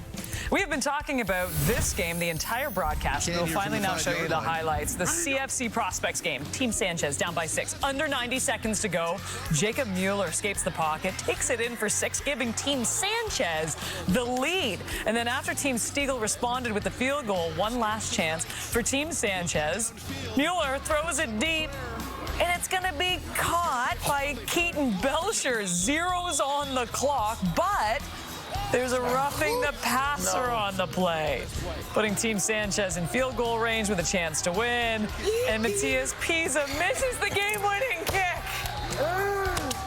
Okay, we'll talk about more in a minute because Stiegel, he got the Gatorade shower. Funny because Sanchez also got the Gatorade shower when he thought that his team had won. Over to the Rough Riders and the Blue Bombers. First quarter action, Zach Calaro is going to find Jalen Hall 25 yards. The two-time MOP suspended for the first game of the season after failing to respond to a drug testing request. But a nice little play there. And then in the second, Jake Mayer playing in his first game as a Riders. Pass intercepted by Cam Allen. Mayer coming off a season with Calgary where he had 22 touchdowns, 14 interceptions. He finished the game 8 for 13, 80 yards, 1 pick as Winnipeg takes it 15-19, your final. Let's go to the East now. Red Blacks taking on the Alouettes. Third quarter action. Jalen Samuels takes it 23 yards to the house. Samuels, a former Steeler and Texans running back, returning to pro football after a 3-year hiatus. It looks like he's doing A-OK. Still in the third. Dustin Crum rolls to his left, going to find Sam Schnee for 6. Crum finished the day 4-5, 22 yards, 1 TD as the Red Blacks beat the Alouettes 23-7, your final. But let's get back to that CFC Prospects game. Yes, sure. Because my goodness, look, and I've seen highlights for years. By the way, congratulations to one Milt Stiegel. That is now 2 in a row. But this one, you guys were saying, was by far the best level of talent. But the ending of the game was absolutely wild. Yes, and you showed the young man who missed the could have been the game-winning field. But before that, he made the game-winning field goal because we only had a couple of field goal kickers. But there was some exceptional talent. This is my 3rd year being involved with it, 5th year overall, and that game right there was the best game by far. Absolutely. It's not even close. Yeah, that game was the talent, the quarterback play, outstanding. These kids, I always say it, the kids, they're getting better. Look at me, I'm complaining and whining. I'll tell you what, I didn't have my best performance. I wasn't great, but these kids were amazing. Look at Stiegel. Were you teaching them touchdown celebrations? I just jumped in with them. Okay. I just jumped in with them. The talent of these kids these days, I love it. Bright future. We thoroughly enjoy spending a few days with these kids and the coaches out there. What a day. And so just want to say, this game will be on Monday. 7:30 TSN 4. Oh, yeah. It's a classic. I'm telling you, you do not want to miss this game. 7:30 Eastern. No, Yes. they're not lying. They showed me some of the highlights. Some of these kids right now, it is remarkable what is coming through the Canadian ranks. But by the way, I need to talk about the two of you and your coaching techniques. There will be no more on-field running at this point. I mean, this is going way too far. You guys running on the field, the game's not even done. Well, we thought it was done. That's the thing. It's like the CFL. You never turn away. That is true. KB, I got a Gatorade shower that I lost. So obviously, a little Danny Machocha throwback. Premature Gatorade shower. To the Grey Cup champs. A lot of great things in this game, a lot of great talent. We met some great coaches, great fans, but the most important thing, I won, baby. Oh, my goodness. Ches, just beat him next year so we don't have to hear this for an entire year. Got to be a gracious winner. Congratulations, Bill. You deserved it, and the players were better than their coach. Congratulations, the one and only Milt Stiegel. I'm a sore winner and a sore loser. Yeah, just brightening the future of what's to come in Canada. What a great game, and congratulations to all the athletes that participated. We'll get you back to Hamilton. 6-0 Tiger Cats right after this.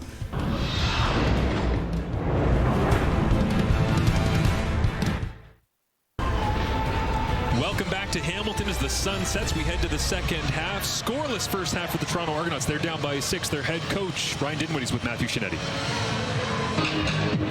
Ryan, how will you assess what you will do on offense, especially at quarterback going forward? Yeah, so I thought Nick, his eyes were great. He was getting the ball off his hands. We had a few batted balls. They're bringing pressure. I thought Nick was right on point. We just got to finish some drives. Cam took the low hit. Unfortunately, they didn't call that as a penalty. He had a challenge, but, Cam's a little dinged up from that, too. So take care of him, and we'll let the young kid go see what he's got.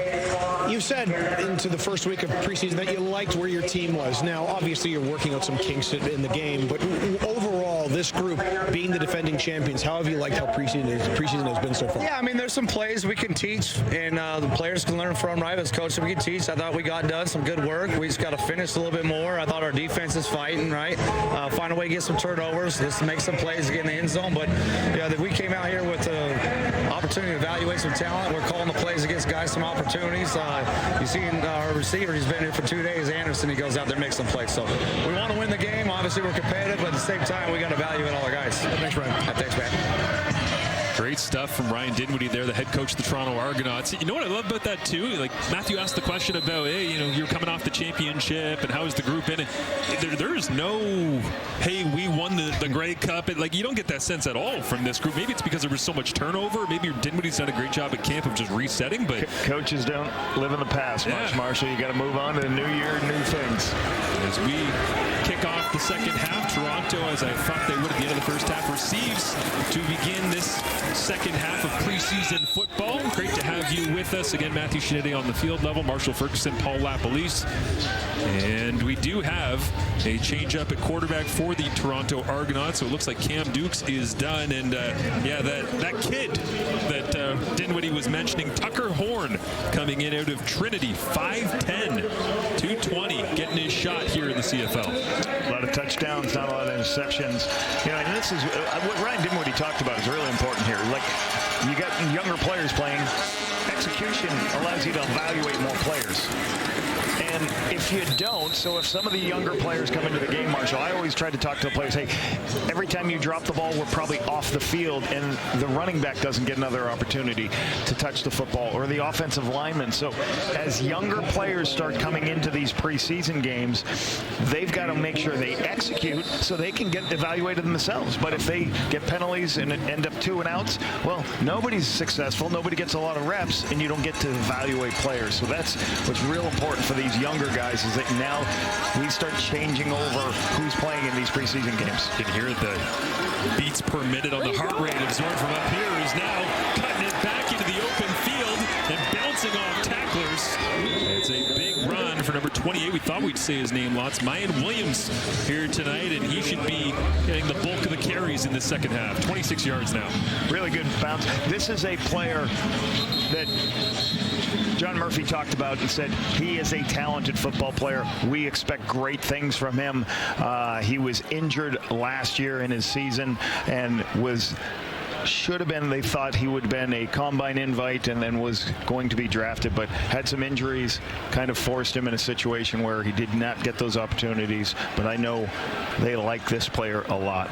And if I go back to talking about the execution, so what happens as a coach here is, Marshall, you get a sheet, and whether you're a coordinator or a head coach, you got a sheet that says, all right, in this quarter we're putting in, this is the offensive line group, this is the running back that's in this quarter. So the coach has it, or the play caller has all those things to be able to communicate, and we'll see what happens right here. To see Lawrence Woods down, one of the great returners in the CFL, and it looks like trying to hold on to Williams at the end of the play, and got wrapped up in his arm. Little right worse there. For wear. Yep. Coming off, walking off good. So that's kind of the point, is the coaches and the play callers have to see, all right, who's playing the slot position, who's the field slot, who's the boundary. So then as a play caller, you can go, all right, I need to feature this player, so I want to get some reps. And you're going to change your play calling once you evaluate who's in at all those different spots that the coaches give you. There's this one right down the rail. Williams picks up just a couple of yards, but it's interesting trying to, for Ryan Dinwiddie. Okay, we put in this young quarterback, and you can see the way that they have simplified the opening calls here, and gone to his base playlist or whatever it might be to try and get him comfortable. But the reality is, like, you still got to manipulate a pocket and work a huddle and communicate and get people lined up in the right spots. And if you can't do that, then you just can't play pro football. So even the basics aren't easy. As Horn looks at 2nd and 8.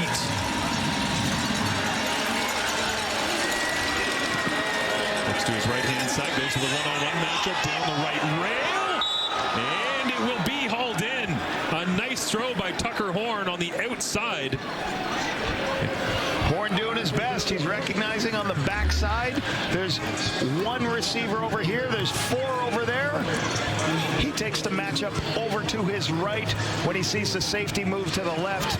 Throws the ball on the outside to Shane Hooks. Nice throw. Puts him at the 4-yard line. Great position. Great read. Great throw. Put it where Hooks can catch it and nobody else can. Good play by the young quarterback. German Bagayogo out of Guelph in coverage there on Hooks, is now scrambling forward, and Horn looking for the end zone and gets popped. Turned the other direction. Was that DQ Thomas? Turning him around, yes it was. So when you're scrambling, you better make sure you see where DQ is. You can feel that half-second right of, I'm going to score. I got the touchdown. No, you don't. Oh, he thought that was the move. Right. Great play. Another good. Trying to make your plays. Zone coverage. You can watch the quarterback. When you see him scramble, you get an opportunity to go make a hit on him. So we'll put them in 2nd and 4 here, see what they do. Also, if Horn scores a rushing touchdown and doesn't go pull a cell phone from underneath the center stage, I'm going to be real upset. And an inside handoff, Williams, touchdown. And the Argonauts on the board for the first time in this ball game with their 3rd-string quarterback. And that's what usually happens. You get a big explosive play, Marshall, that flips the field, puts you inside the 5-yard line. You're always going to get plenty of opportunities to score touchdowns when you flip the field like that. So what happens? Everybody going in this direction, and then you cut it back behind it. So Williams, good balance. Get in the end zone. Good blocking up front. Yeah, what a block that time by Jake Herslow, kicking out the backside at 34 yards for Williams on that drive, and 1 of 1 for 33 yards was Tucker Horn. So a 6-play drive. He only had to make 1 throw thanks to the running game. Nevertheless, a team effort, mixing and matching pieces to open up the second half, and Ryan Dinwiddie will be happy with that result as Williams tries to slot his way into a crowded Argonauts backfield. Not many opportunities, but hey, get film where you can. You never know where it'll take you in the CFL preseason.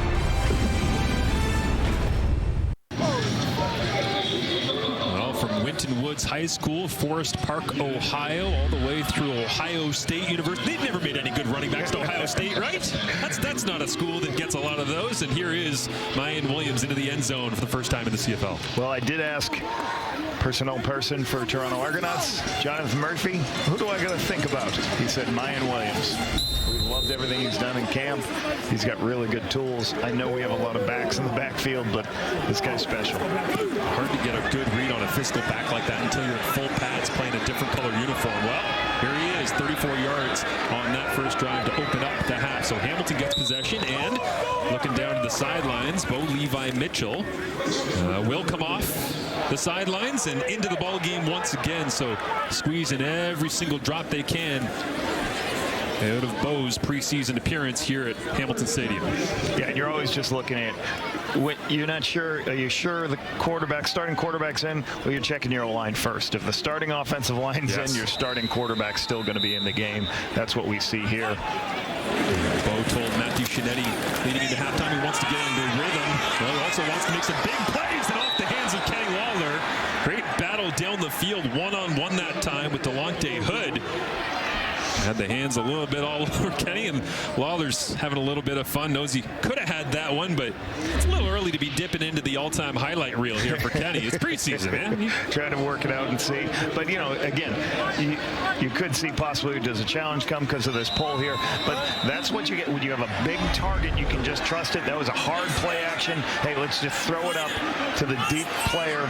They're going to put Kenny Lawler in tons of these situations this year. And I love that slow-mo shot from our crew, too, because you can just see the ability to track the ball in the air over his shoulder, leaning sideways. Special stuff from Lawler as Mitchell rolls to his right, pumps. Oh, Bo's going to show off the preseason wheels and slides down as a flag comes up in behind. It looks like that was Deshaun McCarthy, number 73, who got in the top of Mitchell as he slid down, but Bo no worse for wear on his feet. I had a conversation with Bo last year around Grey Cup time, and he had talked about there were more opportunities for him. The passer, Toronto number 73, 15-yard penalty, automatic, first down. There's McCarthy. I assume McCarthy makes contact to the head. There, right there, you can see. Can't deliver a blow to the head. That's what draw the penalty. But actually, that Bo needed to run and scramble more. Yep. There was opportunities for him to scramble. He wasn't. Got coached up that I need to scramble a little bit more, and looks like he's starting to learn how to do that there. And former quarterback Brian Dinwiddie not appreciating that one. He thought the effort was clean, but the penalty yardage marked off and back into the hands of number 27, Johnny Augustine, who we expect to get plenty of love here in the second half. Yeah, Johnny Augustine, I love how he follows his blockers. All the blockers went to the left. Okay, it's called an outside zone play. Everybody runs to the left, and he finds the crease and then just puts his foot in the ground. One cut, gets north-south. Keandre Smith trying to play equipment manager here for Drew Stroshine, who's the actual equipment manager for the Tiger Cats, long time on the sidelines, and Scott Milanovic dialing it up on second and short. Antti Litre goes into his quarterback role, leaning to the left-hand side as the running back, fullback, short yardage quarterback combination that wears number 34. You can see it himself, picks up the first. Yeah, we do have a flag down, which is probably going to be offsides on Toronto. Offside, Toronto defensive line, 5-yard penalty, result in a first down. Checking another box here for Milanovic in his Hamilton offense. Short yardage, make sure they're into a good rhythm. And this is, you talk about rhythm, this is them practicing their no huddle. They haven't huddled anyone at all on this drive except for the short yardage situation. Trying to work on that situational football. Mitchell looks right the whole way, rips this one flat-footed. It's caught by Keandre Smith, and he has to earn that ruttage. Right there is the first contact also made by Istvan Asabo-Dadzi, draft pick out of Windsor. Really good situation for Bo. You know, that's what Toronto's done all year. They're going to play zone as much as they can, force you to throw underneath. Then they can make their plays. We got number 82's been playing both ways here as I watch it. He's on both sides right now as he's playing free safety, playing some receiver earlier, back to the short yardage package. And Litre plunges his way forward. Is Derek Sluka? You don't often get to see the old. Not often, no. The old school play both ways, but as you say, the more you can do is the old saying. Well, certainly in the CFL, you can prove that you've got roster flexibility to be a depth player out of position, maybe even on the other side of the football. Man, that would certainly help your case to make the roster. Big. Go to Ithaca. Derek Sluka. Ithaca Bombers. Division 3, Marshall. We love our Division 3 guys. Mitchell looks over the top. Shamar Bridges down the left sideline. Ball hung up a little bit. Flags come in. And it was Sluka who was there on the play. He thought he timed it out correctly. The officials, I'm sure, will take a look at it. Toronto number 75. The foul is in goal. The ball will be placed at the 1-yard line. Automatic first down. We'll actually give it to Asimo Dancy, it looks like, based on the number here on the outside. 61. Yeah, obviously just draped all over. The ball's a little short, and that's usually always going to lead to that penalty, right? You're impeding the ability for that receiver to go back to make a play on the football, which anytime this is a pass interference in the end zone, it's going to put the ball at the 1, which is going to be a 95% chance of. Litre's in motion, but he's not the short yardage quarterback here. They'll just reverse pivot and hand it off. Little inside zone. How about that? A real football play from the 1-yard line. Yes, excellent. Blocking up front, 1-yard line. You know, and again, this is the time of year you want to work on some of your gap schemes and your run plays. You're at the 1-yard line, let's work it. We're going to see, I believe somebody's going to pull over. We're going to kick out. Oh, I'm so there sorry. There you go. It was a power play, Marshall. Power. You and I, we'll get it, buddy. Preseason for me, too. What does that mean? We move people towards where the ball is going. So they move the fullback and the backside guard. That creates the big hole. And who doesn't love a power play, Marshall, when it scores a touchdown? Oh, my God. I don't love the power. You got to kidding me? I don't want to take away the employability of guys like Litre, but I do have a proposition moving forward in the CFL, because as much as I love watching the rugby scrum and the history of it, yes, anytime you're inside the 5-yard line and there's a single yard to go, well, I agree. Maybe they're working on things because, yes, when the ball's at the 1-yard line, you usually don't hand it backwards. So for 2 here, Mitchell. Looks right. Nice catch. Rips it left, and Kenny Lawler picks it off the turf for 2. So after no touchdowns in the opening half of action, all of a sudden, an explosion of offense preseason. Teams starting to get in rhythm a little bit here. Wonder if that's the last we'll see of Bo Levi Mitchell. If it is, this was the throw that did it, as Lawler bails out his quarterback for 2.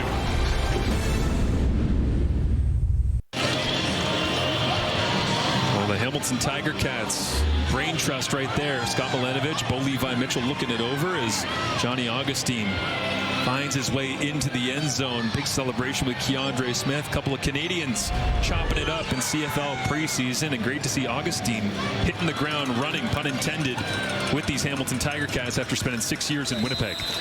Yeah, Johnny, I'll tell you, the players loved him. They knew anytime there's an injury to any of the starting tailbacks that he was going to go in and produce. And that's all you want from your teammates. You want somebody who's going to go in and not miss a beat when he gets his opportunity to play. And I thought always Johnny Augustine was spectacular at that. Solidifying his role as a number 2 here in Hamilton is Ryan Hunter with the hoodie on underneath. Looks like he might be done for the night. Maybe cooking up something on the sideline. More on that when we return. Ryan Hunter of the Toronto Argonauts, a decorated career already, one of the more successful blockers in and around the league, and he's been lifting iron his whole life, but maybe an iron chef in his future. Matthew Chinetti has more. Yeah, Marshall, apart from being in Guelph for the Argos as a whole in their training camp, the other place that Ryan Hunter has been the nearby Canadian Tire getting some cooking wear, because even though Ryan Dinwiddie loves to have cookouts, and they had one earlier this week for the Argo players and the coaching staff, it's actually Ryan Hunter's dorm room at the University of Guelph that's a very popular spot, because he's cooking for the entire team, whether it's cacio pepe or it's a little steamed vegetables with some ribs or some meat or maybe some gourmet cheesecake. That's right down my alley as an amateur baker myself. Everything that is going on at the Argos camp in terms of bringing the team together, a lot of it's generated right now by Ryan Hunter and just bringing everybody right to the table.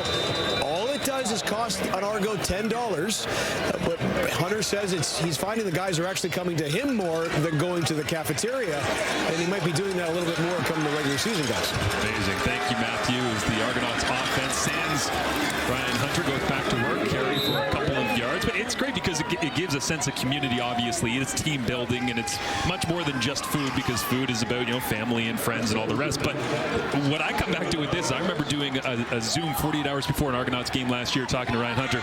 I don't think we talked any football because Dwayne Ford and Ryan Hunter just talked about food for half an hour.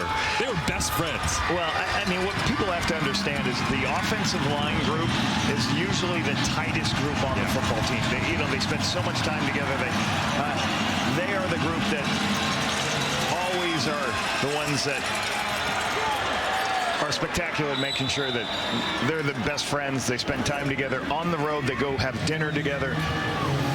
That's a crew that you love to be around. I enjoyed coaching that group because they're diligent, hard workers. They did everything they needed to. And then, you start doing this, you start really growing as a family. Marquise McLean makes the grab that time from Tucker Horn. Nice throw into coverage right down the middle of the field.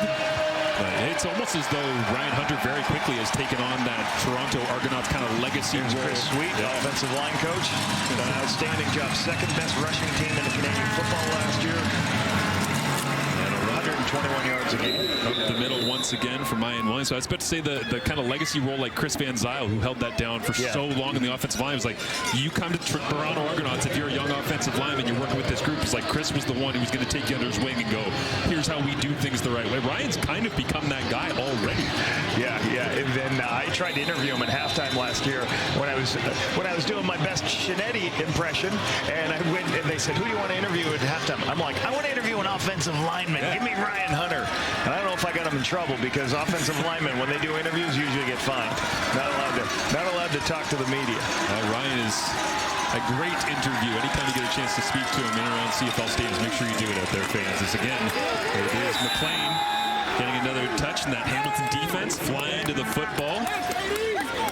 And as you're starting to see some of the names that are further back in the depth chart entering the game defensively, Kendarius Smith making the play that time, flying around and trying to make a name for himself. Yeah, and quick screen passes. This is what you're going to try to do when you get younger guys in the football game. You're going to try to, hey, I got this guy we think's a pretty talented football player. Let's get the ball in space, see what he can do. The other thing you're going to do at this juncture of the game, as they go for it here on 3rd and 2, is when your younger offensive line goes in, you're going to start seeing this. The screen passes, the moving the launch points, just because they don't have as much experience. But you do see Nicastro in there. You see Sirocco. So you still see some of the starting crew. Extra offensive lineman in here for Toronto. And they'll hand it off, trying to make his way to the left-hand side. Nice run. What a fight that time by Mayan Williams. And you say nice run immediately, Lapo. Just the power and the ability to turn it north-south. Yeah, and hey, speaking of offensive linemen, watch Big 51 motion out here in the backfield. They get Bose, he's right in front of the quarterback right here. You see him running around. He's trying to get a block. Kind of misses his block, but nice cut back. You talk about balance in a running back. Sometimes people go for your feet. If you can spin, bounce off people, low center of gravity guys, that's what you love. And hey, Bose's now in a better position. He's not playing fullback. Back at the offensive line, where he belongs. John Boss, 25th overall. Nice spin move that time from Williams. Is out of Calgary at 6'4", 335. Again, part of that big offensive line across the board. And you can. Where is he from? University of Calgary. That's right. Yes. Yeah, and I remember that when we were standing, field side at the combine, and he started popping bags. And you're going, man, he's tall. He's probably too tall. Like, it's kind of awkward. And then you go, yeah, but he's like one of the only guys making all the bags pop out here because he's just throwing his weight around. So you can see why the Argonauts and their running game and philosophy with Ryan Dinwiddie would want him to be in the mix and showing off a little bit of that fullback motion as well. Natural athlete is Tucker Horn on 2nd down and 6. Screens it inside once again. Some blockers out in front. And a big hit as Williams gets popped that time. And this is what I was... second. And you see Cole right there with a Guardian cap, as you see we have a couple players tonight with the Guardian caps on. And that's what I'm talking about. You're 2nd and 7 here. Instead of forcing the quarterback, you want to keep getting plays, keep on the move. What do you call a screen pass? Second screen pass of the drive. That's what you want to do with some of the younger players so they don't have to look downfield, make a big play, keep getting the ball to Williams, get him opportunities. That is good, clean, fast, hard preseason football right there. That is hit by Cole. That is good stuff. Again, John Boss in motion, big 51 over the left-hand side. This time Horn plays off of it and nowhere to go. Good coverage in the secondary for the Hamilton Tiger Cats. There's Owen Hubert out of McMaster, number 47. Owen Hubert, issue. You know, Ted Gavai is another one. Owen Hubert's that Ted Gavai brought over from the Winnipeg Blue Bombers. Played in some games last season for them and finished on the practice squad, but brought him home. Ted Gavai thought really good things, thought he'd be a good guy to come back from McMaster. I don't really like people from McMaster, but, you know, whatever, we'll do it. Where did you go to school, Marshall? It's down the road. Oh, no. There's a big M. I am kidding, McMaster people. I just don't like Marshall. You're not alone. That's another quick throw out, but Owen Hubert's brother Silas as well out of Queens getting drafted this year goes to Edmonton, and looking forward to seeing his career continue to blossom as a rookie. Yeah, Silas had a really good career. Awesome. Fun to watch. Saw him at the Combine this year, too. Lots of players around the country grinding away, trying to find their spot on a roster. And all right, I'm going to coach right now. I'm going to be a coach. So that's a great drive for the Toronto Argonauts organization, because everybody's sitting here going, let's evaluate these players. Let's see what you heard Ryan Dimwitty say it. Well, what'd they do?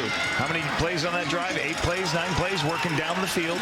And now you got film. Now you can look at these guys. Hey, how did that guy pull on the screen pass? Did he do what we asked him to do? Quarterback make the right read. You can go through all the scenarios you need and evaluate players, and that's what this job is. Well, the points started hitting the board, and all of a sudden there's only 51 seconds remaining in this third quarter. Preseason action from Hamilton continues next.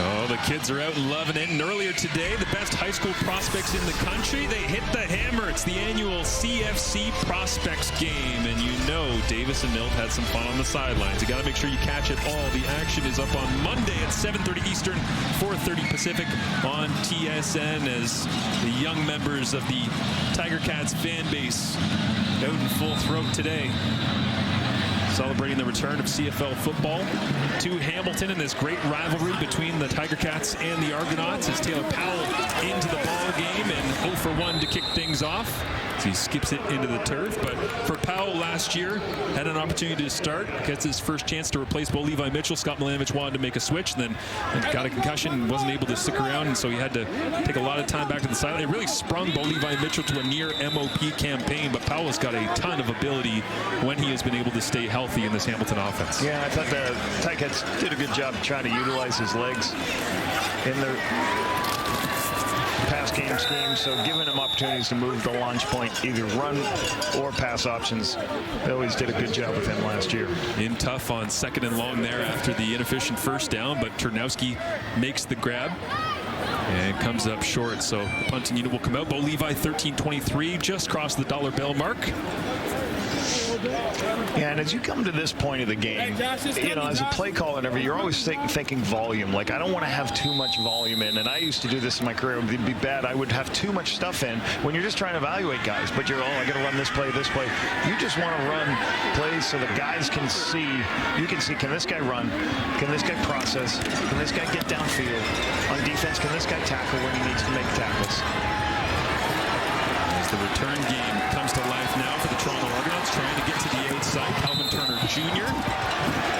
And he turns on the burners and gets all the way out to the 37-yard line as the end of 3 quarters of play here in the Hammer.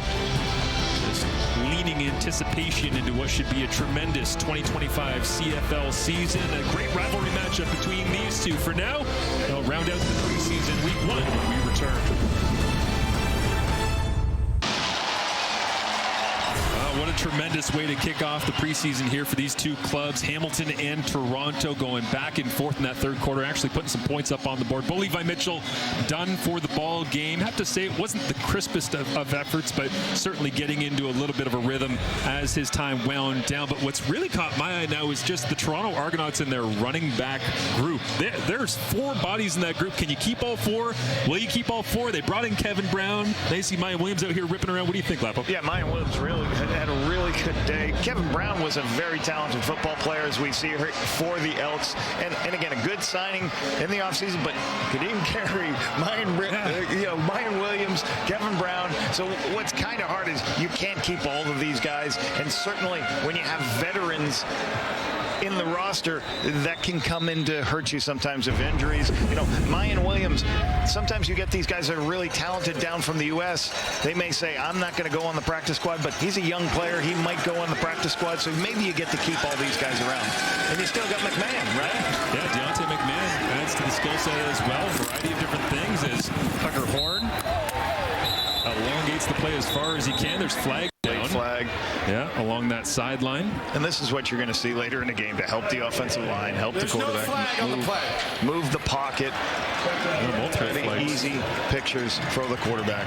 Came out, but they'll pick him up. Maybe And then, yeah, you're right. Like a running back room like that, it's just hard to keep guys like that on the roster if they're not a returner, if that makes sense. McMahon gets his opportunities because he's going to be used in the return game. But you just sometimes can't use that extra roster spot just to have a second string running back that is international. Jair Mitchell in the backfield now as well. The 5th of those 5 names that are in and around is this throw underneath on 2nd and long. Goes for not much of a gain. Brought down immediately. Knight making plays once again. He's made a name for himself on special teams here this evening. But that running back room lap was just a good example of really the challenge that exists at large in this entire training camp and short CFL preseason, which is there's too many good players and not enough roster spots. Yeah, it always comes to that. And when I talk to some of the general managers around the league, they always say, like, we want to get new players and we want to re-sign all our players, but it just turns into a numbers game. In the salary cap era, hey, if you want Wynton McManus, if you want Janarian Grant, if you want Cameron Judge's contract, you're going to lose out on some players. We're going to have to move on from some players, and you're going to have to start with some rookies at certain positions on the field because of the cap numbers. 39-yard punt here and returned by Phillip Brooks. Go to Kansas State trying to make his way in there. As a coach, here's the hardest part of the game. This is what Bo Levi did today. He had a couple opportunities for short throws. Missed 1 or 2 of those, but he saw the right pictures. Checked the ball down when he was there. Had some opportunities. Got some throws to Kenny Lawler. This is vintage Bo Levi Mitchell. He understands what's going on. Escaped the pocket. Found his new target, Kenny Lawler.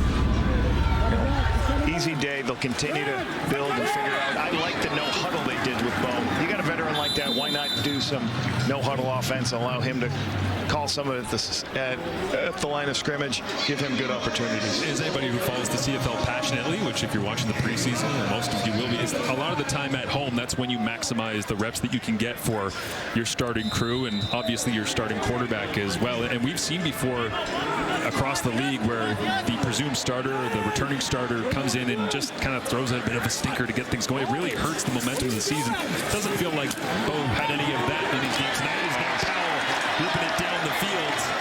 And it'll be just shy. Maybe they'll spot it up. Yep, they will at the 50.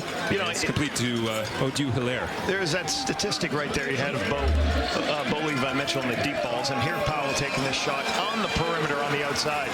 Climbs the pocket. He knows he has a one-on-one on the outside. Nice throw to Hilaire on the outside to get the big first down. But Bo Levi led the CFL in the deep passes. You just saw that. What Scott Milanovic wants him to do is, like, you can lead the CFL in deep passes. Got to minimize when you take those shots. Make sure they're good decision shots that don't lead to interceptions. As he led the CFL in interceptions last season. Yeah, absolutely is. Handed off inside here. Will Powell on first down. My favorite kind of Bo factoid in the year that was last year, the crazy numbers, is Powell Stares down now, 2nd and long. Is since COVID, you know, Bo had a season where he had 2,500 passing yards, then 2,000 passing yards, then 1,000 passing yards.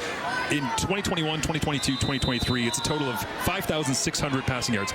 Last year, he had 5,400. So he almost had 3 seasons worth of production. Obviously, injuries hampered that, but in 21 to 23, he did the same thing in a single year last year, which was wild. As this went up in the air, almost intercepted, and a great play on the football that time. It's number 39, Lawrence Johnson. He's been around the rock a couple of different times. Yeah, Lawrence Johnson angles inside as the receiver. He's a linebacker underneath this post route. Taylor tried to throw it in there. You just got to, when that linebacker hangs that far on the post, you got to throw underneath him. Good opportunity for him to try to make a play and keep showing the coaches what he can do. So with 11 minutes and change rolling here in the 4th quarter, Hamilton up by 4. And classic preseason late substitution, trying to sort things out. This is what I mean. This is a nightmare for coaches right now. This part of the game, there's so many people on the sidelines. Yeah, people are forgetting what special teams are on. So the special teams coordinators are going nuts here on the sideline. Yeah, this is when your quality control and assistant to the assistant has to be on everybody and make sure that Mickey Donovan. Hey, listen, you're not down yet, okay? Dennis McKnight, Mickey Donovan, special teams coordinators. These 2 teams are going, hey, make sure you know what team you're on. Don't forget, all these guys trying to make the team, they forget about you got to play special teams too. Yeah, absolutely. As Tucker Horn comes out trying to make more of a name for himself. Nightfall in the Hammer preseason.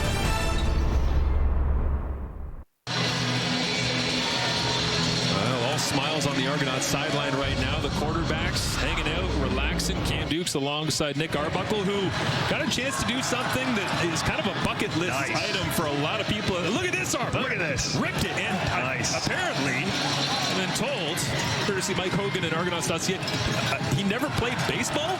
How is that possible that Nick Arbuckle had never played baseball? He said he was leaning on Cam Dukes because Dukes, Dukes slung it around a little bit. So. And in the alternative Blue Jays jerseys. Yeah, that's an awesome jersey to get and keep. Nice looking, but cool experience for Nick Arbuckle. An opportunity to get to do something that a lot of people dreamed of as a kid.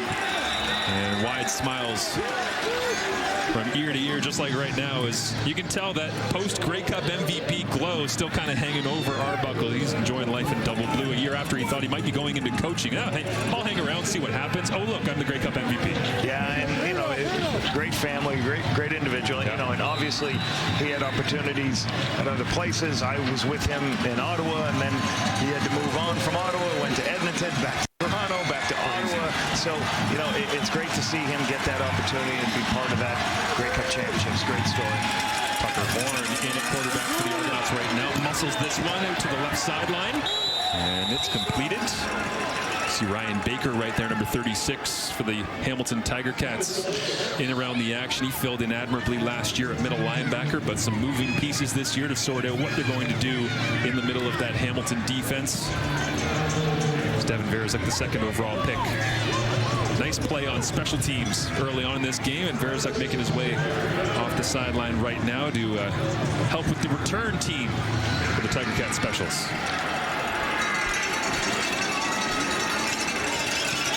Second overall pick, grinding away on specials. Gotta love it. CFL. Earn your stripes. Talented football player. Great athlete. Hammered down the field. And Wooden Sr. picks it up, tries to hit the hole as quickly as possible. And a 49-yard punt rolls out towards the 40-yard line as Taylor Powell goes back to work here in the 4th quarter preseason action for the Black and Gold offense.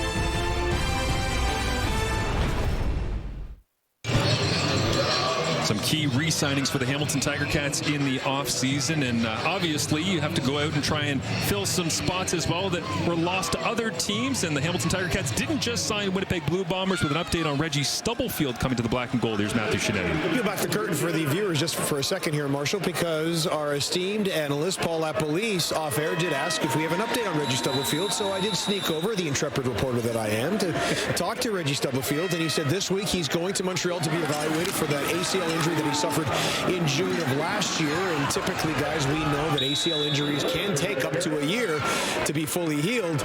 And he will get a sense of whether or not he's going to start the season on the 1 game, perhaps on the 6th game. He doesn't know himself, but the sooner that Reggie Stubblefield gets on the field itself, Marshall, the better it will be for Brent Munson in this Ticats defense. Yeah, no doubt. He was the Alouettes nominee for CFL Most Outstanding Rookie Award when he was over in Montreal. And then, as you say, first game of the regular season, and a couple of tackles, special teams tackle, and then onto the 6-game list for the remainder of the year. So, free agent, and Hamilton wants to see him in a uniform sooner rather than later, and we will watch for that one closely as we inch towards.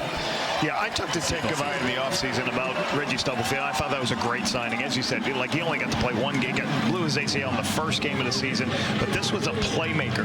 And if he's watching this game, he should be really excited. Why? Because this defense keeps bringing their Sam linebacker or nickel strong side linebacker blitzing off the edge. That's what he was special at.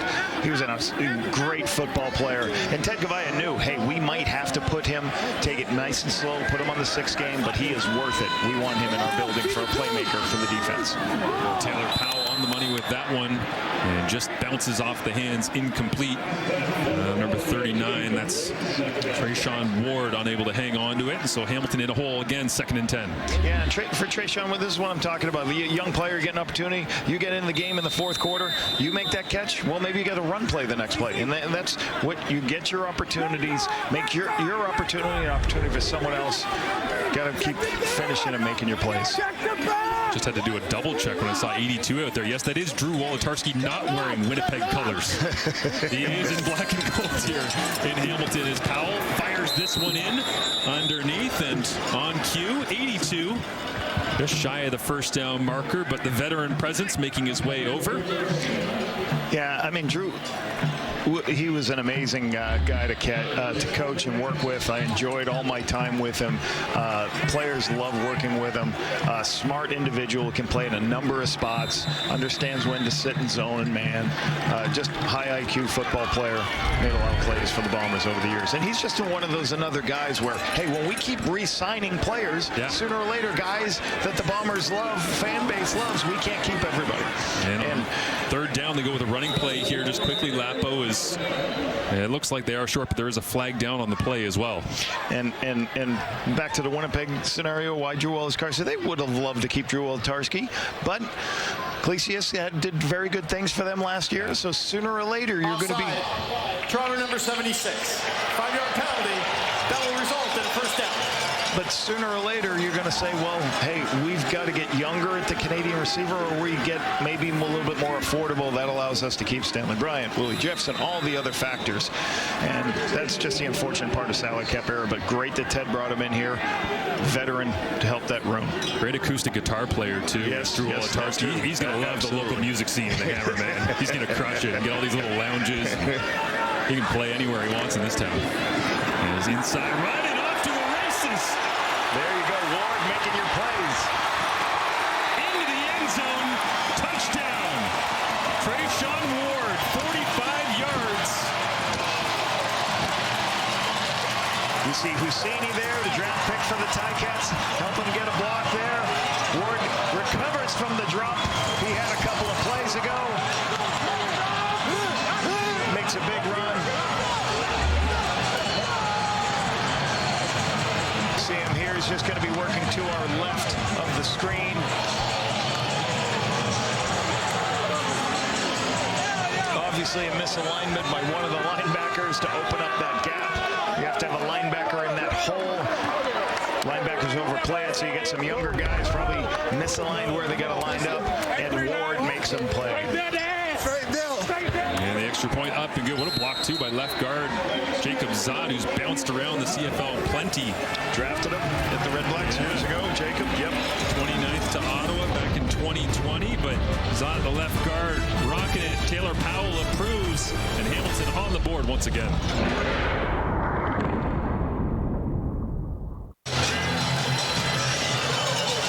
There is Trayshawn Ward, who had a bit of a hard time at the beginning of this drive. A little check down, first down. Taylor Powell says, give it to you, kid, go have some fun. Oh.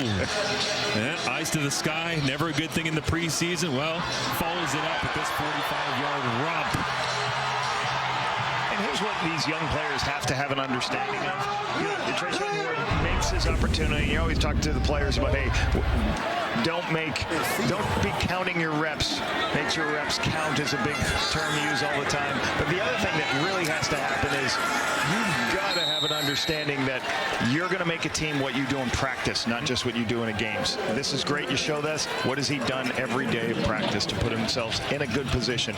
And that's what I always talk about players having staying power. You got to have staying power in a long training camp. You can't get hurt. You got to do things correctly every time you get the opportunity. And then when you get in a preseason game, you make a play like this or two, and the coach is like, okay, I like this guy. Maybe this guy's going to be on our practice squad. That's what these young players are trying to do. Impress on the coaches that I can be somewhere that you can trust to be on the practice squad, and then when I need an opportunity, I can make my opportunities in a game. Aaron Mitchell into the ball game in behind Tucker Horn. Chasing it down from the backside. There's Knight. You talk again about another play, yeah. I mean, the speed he's playing with. He's certainly catching a couple of eyes up here in the booth, and I'm sure down in the Tiger Cats coaching booth as well. They're going, man, 0-0 just keeps showing up. Do you think he loved the 0-0, or do you think he asked for it? I mean, that's gotta love the 0-0. Chasing down the backside, man. That is, again, good stuff. Good pressure off the edge. Well, Hamilton goes 6 plays, 71 yards in under 3 minutes, and now Toronto trying to answer with Horn. He goes left and right and left, comes back to Jared Mitchell, and it'll be shy of the first down marker in their own end of the field. Sometimes difficult for quarterbacks in the huddle to look to the left, flip his hips to the right. Short passing. Lawrence Woods, as we talk about, Jared Mitchell coming in, doing some returning, and the more you can do and all the rest. Yes. Woods banged up on defense earlier here tonight when his special team's ability really separates him from the field. And Hamilton has been looking for a little bit more juice in the return game anytime that Woods has been down in the last couple of years. So hope to see him out of that sling for week 1 in Calgary coming up. Is leaning forward is Jared Mitchell. Did he get the first down marker? Needed to get out to the 47-yard line. There's about 1.75 yards that they needed to get. They'll spot it. Tom Valesi has a look. And turnover on downs. Hamilton's defense holds. Great stop here.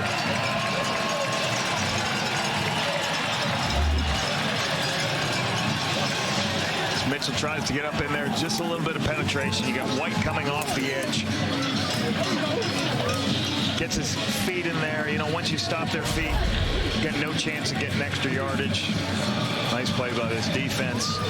Knight's had a really nice night too himself. And Trevor Hoyt, you said, flying off the edge. Patrick Burke Jr. into the game as well at free safety, coming down to try and assist with the tackle. Trevor Hoyt's done a nice job. Football team on special teams.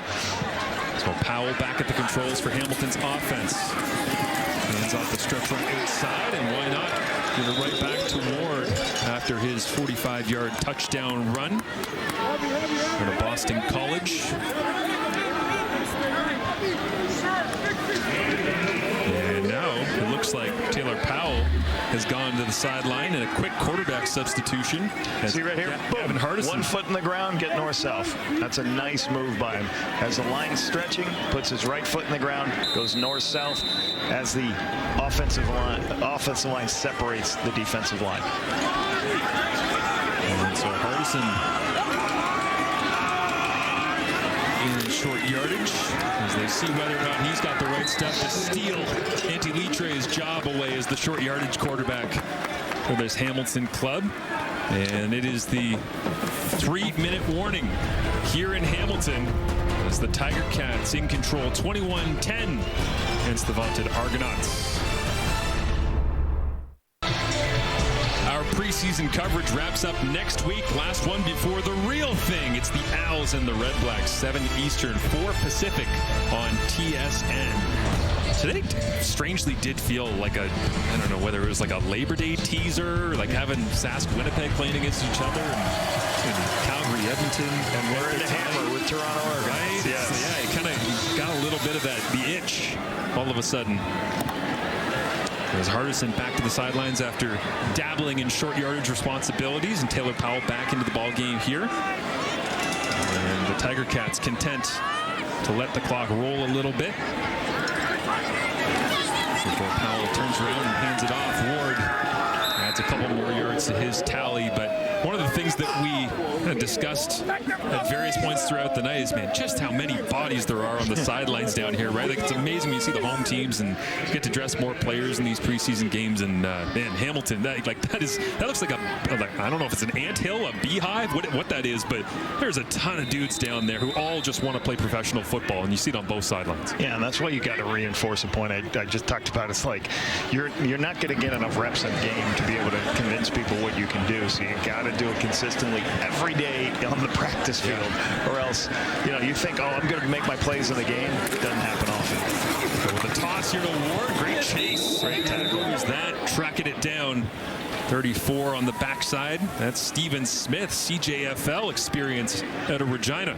Nice tackle on the inside on the toss play. Trying to get people out on the perimeter. Tough to make tackles in space. Smith does a great job chasing it down. Quick toss play, goes out perimeter. There's Smith right there. Runs it down, makes the play. And like Wynton McManus right there. Turn, run, deliver. With a toothpick.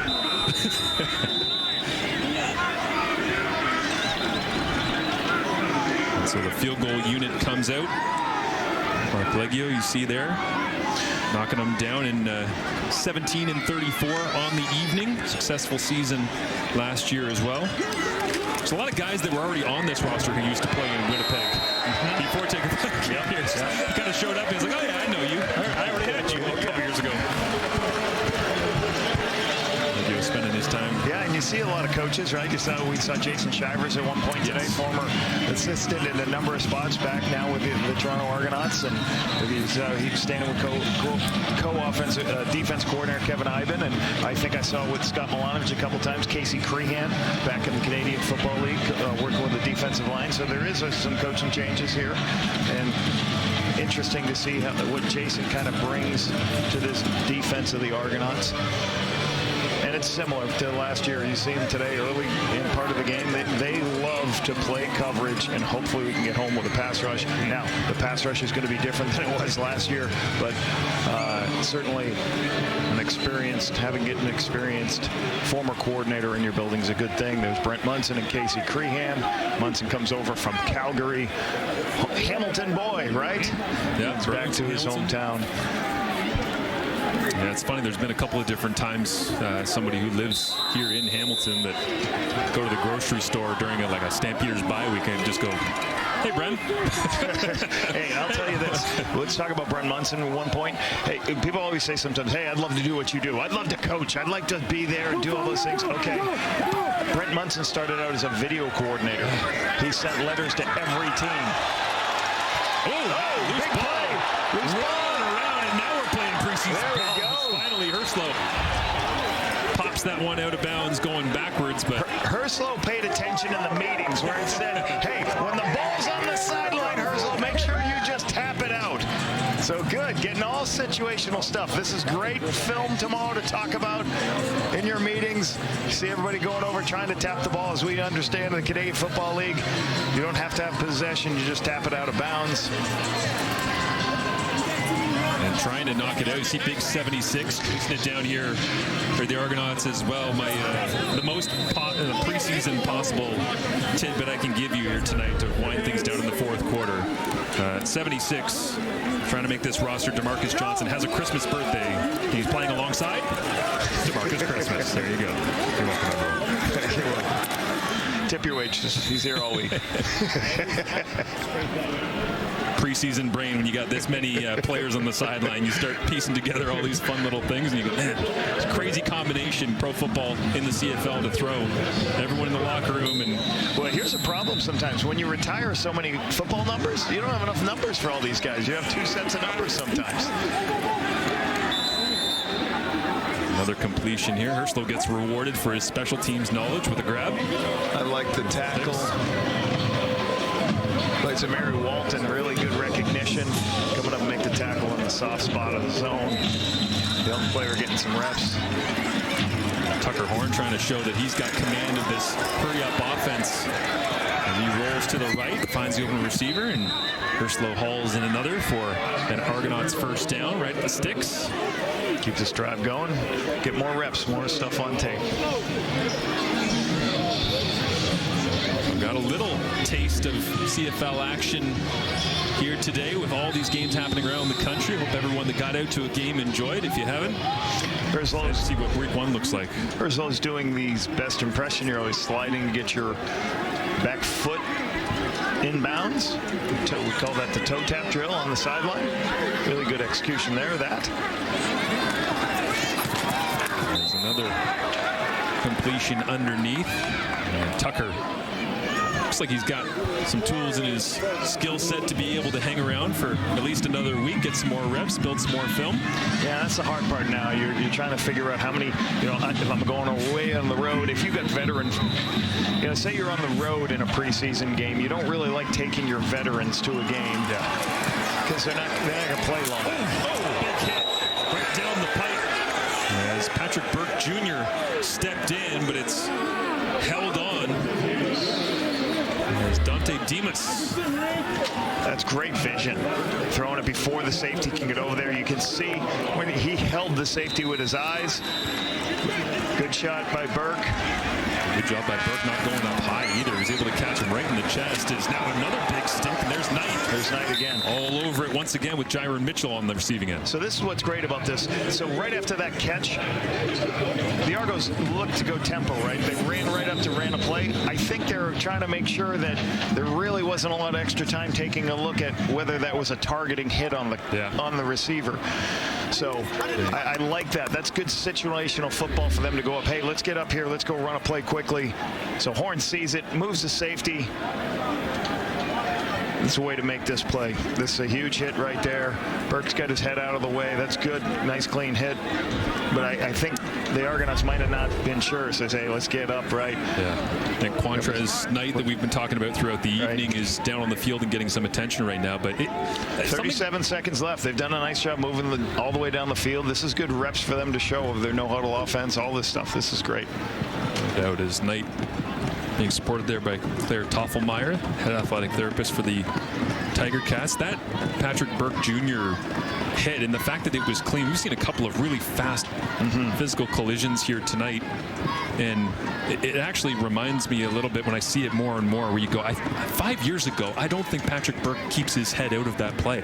Yeah. Right? Like, it's the actually, league's done a good job of communicating to the players, and the coaches have done a really good job communicating on, player safety. You saw the rule change. A lot of the rule changes that came in this year was, trying more things for player safety. Now there's a new rule this year. You cannot hit a defenseless receiver below the knees. Too many injuries are happening with that. So the league's done a really good job of making sure, hey, we got to protect our football players. Great to see Knight walking off the field here. He had a great night. Somebody tomorrow is going to talk about him and say, hey, this kid showed up. We got to find a place for him somewhere. Make sure he gets opportunities. No doubt. Certainly one of the kind of top 10 notes, if you will, coming out of this game between these two rivals as Jaron Mitchell gets a little bit of breathing room on the outside, turns the corner, puts down the shoulder, and gets pushed out of bounds at about the 15-yard line. Just like him to have an understanding. Get out of bounds as soon as you get all your yardage and don't even worry about it. Get out of bounds. Here we go. What are you dialing up for Tucker Horn? He's all fired up. He's the third string. Wants to get in here. Wants to get some love. Technically, he's the fourth because Chad Kelly's out there, but third string here on the depth chart this evening. Well, you got 25 yards. You're at the 15-yard line, so you don't have to go to the end zone here. Get 10 yards, right? Call something on the sideline. Call a curl. Something as they're going to back up into the end zone. Get half of it, and then one shot for the end zone. As they do run some curls and ins, and Horn will roll to the right, doing the math in his head. Can he run? Should he throw? Checks it down underneath. Nice, smart, safe play. And inside the 5 goes Toronto. Guys using his legs to get out on the perimeter, avoid the defensive end on the right-hand side. Just waiting. Now you're here. You're on the move. Now you're just waiting. Which receiver sees me? Who's coming back? You can see him direct to traffic, trying to find it. Can't find anybody. Gets a throw on the underneath. Turner Jr. on the receiving end that time. And so Toronto calls timeout, and they'll get the right substitution package in. Ryan Dinwiddie working the sidelines here right to the bitter end of the preseason. You'd rather be doing this than getting practice reps in anyways. This is the good stuff, right? Yep. And Scott Milanovic hoping his club can avoid the 0-5 start they began last season with. Certainly looks smoother tonight. As Horn digs in. First and goal. Pressure on. Fades it up. Incomplete. No flags down. He's trying to go into the back of the end zone. Dante Demas, who took that big hit earlier on, but that was Mac Benetine, third-round pick, 28th overall out of this year's draft from the University of Alberta. Down to here at the 2-yard line, gets so much press man. What do? You throw it up to a big guy. Why? Because the end zones are 20 yards deep. So at the 2-yard line, they still got to defend the back line, which is 21 yards away. Like you really got to make sure when you see coverages with press man, you got to make those shots and make those opportunities here. Maryland versus Alberta on that last rep. You got to love it. Just two dudes trying to make a football team. Is this one ripped? Incomplete. Was looking for Herslow and goes through his hands. As good strong arm that time from Horn, and he'll get one more shot at it. 3rd and goal. Yeah, and I like it. You gotta get the ball. The worst thing could have happened here is you hold on to the ball, you take a sack or anything, and you don't give you an opportunity. They threw the ball quickly.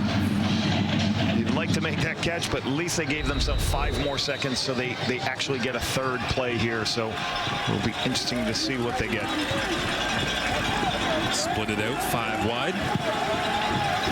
Byron Mitchell in the backfield. Hamilton defense floating around. They'll blitz all over the place. Underneath. Touchdown Argonauts. And Jake Herslow into the end zone. As Tucker Horn able to lead Toronto down the field late. As time expiring, 11 plays, 98 yards in just 90 seconds. And had to earn every bit of it. Drifting away from the extra player. A little bit of a rub concept at the goal line. You know you're going to have man coverage. So what do? You run one guy upfield and you run one guy underneath him. Nice little rub play for a touchdown for Herslow. Nice little night. Almost looks like a flag concept there, Lapham. Yeah.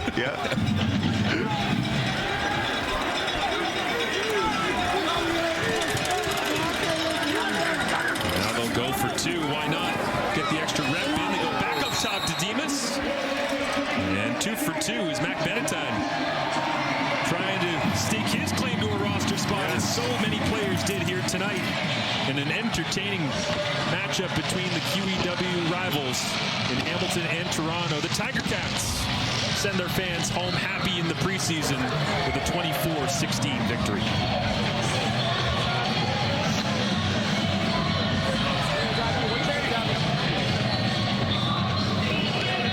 Couple of takeaways for you, Lapo, on this one. Players that jumped out, that noteworthy appearances. Yeah, and I thought Knight did some good things. Even Horn at the end of the game going down, getting opportunities. So I just like seeing Bo Levi Mitchell get in, get some throws, get some relationship with Kenny Lawler, and get him out of the game. Just get that opportunity. Nick Arbuckle did what he's supposed to do, threw where he needed to. So now you get one more opportunity, and it looks like all these guys from Hamilton played. I think it's going to be a much younger group next week for them, and now Bo Levi Mitchell's gotten enough reps in training camp with some of the new players in the organization. As we said, 2 of the 3 highest scoring teams in the CFL last year. 27.5 points per game for Hamilton, 28.6 for Toronto. They'd love to be able to make that continue, but plenty of familiar faces in new places, plenty of new faces just trying to make a name for themselves. And the Grey Cup MVP kicking things off as he reminds you about just how great the Canadian Football League can be and is on a week-in, week-out basis. Just a small sampling of what's to come this season right here on TSN. For Paul Appelese, Matthew Shinetti, I'm Marshall Ferguson. Thanks for watching. See you soon.